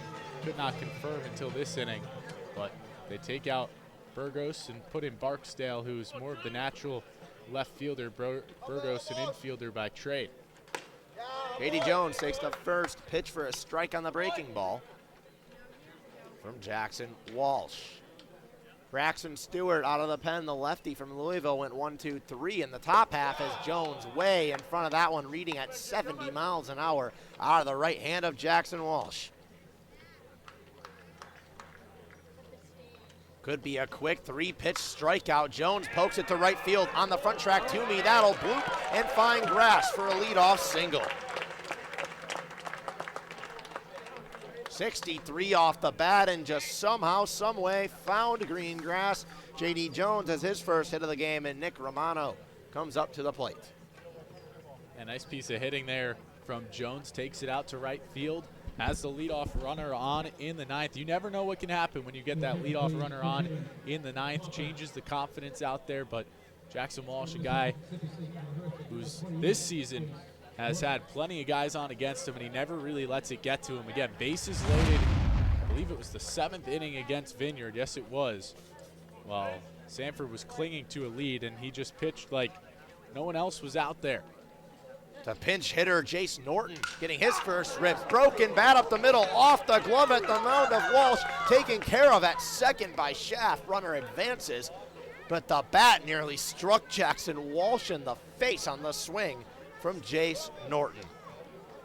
Jace Norton was attacking in his pinch hitting opportunity, and it ends up advancing the runner and plays that hit off the pitcher. They're always fun to go right in your scorebook. Instead of just writing a regular 4-3, you have to write a 1-4-3 because it got the glove of Walsh out there, and first out of the ninth. Brings up Alex Alisea in the top of the order for the 5th time. Last 2 at-bats after starting over 2 and 2 strikeouts, a single and a walk. First pitch opposite field, tails foul on the left field line. Just a little bit behind it was the Louisville second baseman as he slots back in with an 0-1 count to Jackson Walsh.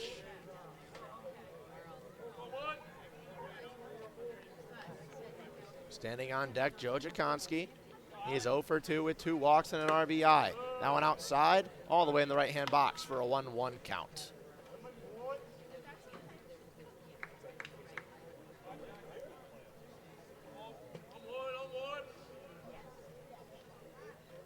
Walsh delivers to Alisea, who goes after it and fouls it off for a 1-2. We'll look around the NECBL. We have a quick minute. It's the top of the 9th at Upper Valley with Bristol. They lead 7-6. It's a high-scoring game between the Nighthawks and the Blues. Vermont and Mystic now tied at 6 in the bottom of the 8th inning at Fitch High School in Connecticut. Bottom of the 9th here, obviously, as Alisea sends that one over to second, collected by Schaff again. He's got 2 putouts. Runner advances to third, and now 1 out left in the offensive night for the SwampBats. More weak contact on the ground. All of the outs recorded by Jackson Walsh have come the way of the ground out. Finish out the scores. Martha's Vineyard trails Newport 6-2 in the 9th inning, and then also in the 9th inning with North Adams and Valley tied up at 2 at Mackenzie Stadium in Holyoke, Massachusetts. Combined 26 strikeouts I saw on Twitter in between innings in that game. Pitchers are dealing in that one, and strikeouts have been the story of Keene's night. Just 2 rough innings have allowed Sanford to take off, as Joe Jakonski represents the last life for Keene. It's a 1-1 count. He takes it down low. There's a combined 25 strikeouts here at the moment. 16 of them by Keene, 9 by Sanford pitching. Jakonski a little late on it, floops it to left center field. Settling under, Davis makes the grab in the gap. And the Sanford Mainers, for the 2nd time this year, come to Alumni Field and dominate the SwampBats in front of a near sold-out crowd of 3,000 plus people. We're going to take a quick break, bring you back here on ESPN Plus. Myself, Sean Massa, and Justin Chiavelli, and we'll be right back to recap this one on ESPN Plus.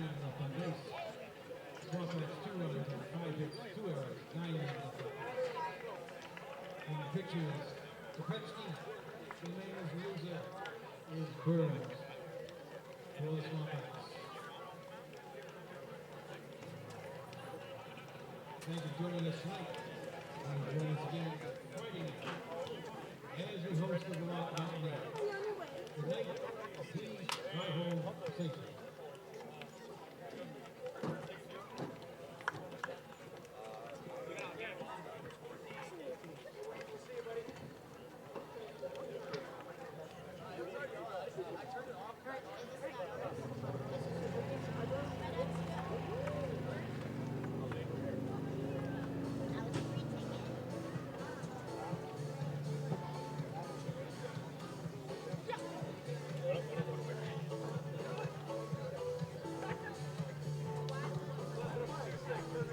Back here at Alumni Field for a quick recap of this one, a 7-2 win for the Sanford Mainers. And Justin, the Mainers for the second time come to Alumni Field and dominate. Yeah, absolutely. And I mean, it was slow to get to that domination point, but the last 3 innings, Sanford took it from the SwampBats. They led 2-1 going in to the 7th, and then 3 runs in both the 7th and 8th innings. That got Sanford's offense going. The scoreboard shows domination, but to be real, the first 6 innings, very closely competitive. Sanford pulled away at the end. Their offense, yet again, the reason why, just like the other night when the 2 teams played. Last time Sanford won, it got them to 500. This time they beat Keene at Keene's place at Alumni in Keene, New Hampshire. It gets them over 500. They improved to 4-3. The SwampBats drop to 4-2. I'm Sean Massa. Thank you for making me, our broadcast director Stephen Pierce, graphics producer Ryan Hearn, director of analytics and scouting Milton Dauber, the Keene SwampBats and the Sanford Mainers, a part of your beautiful Wednesday night. So for Justin Chiavelli, I am Sean Massa, saying so long from Keene, New Hampshire, where the final score is 7-2 in favor of the visiting Mainers. All games airing on the ESPN networks are streaming live and archived on the ESPN app. This has been a presentation of ESPN.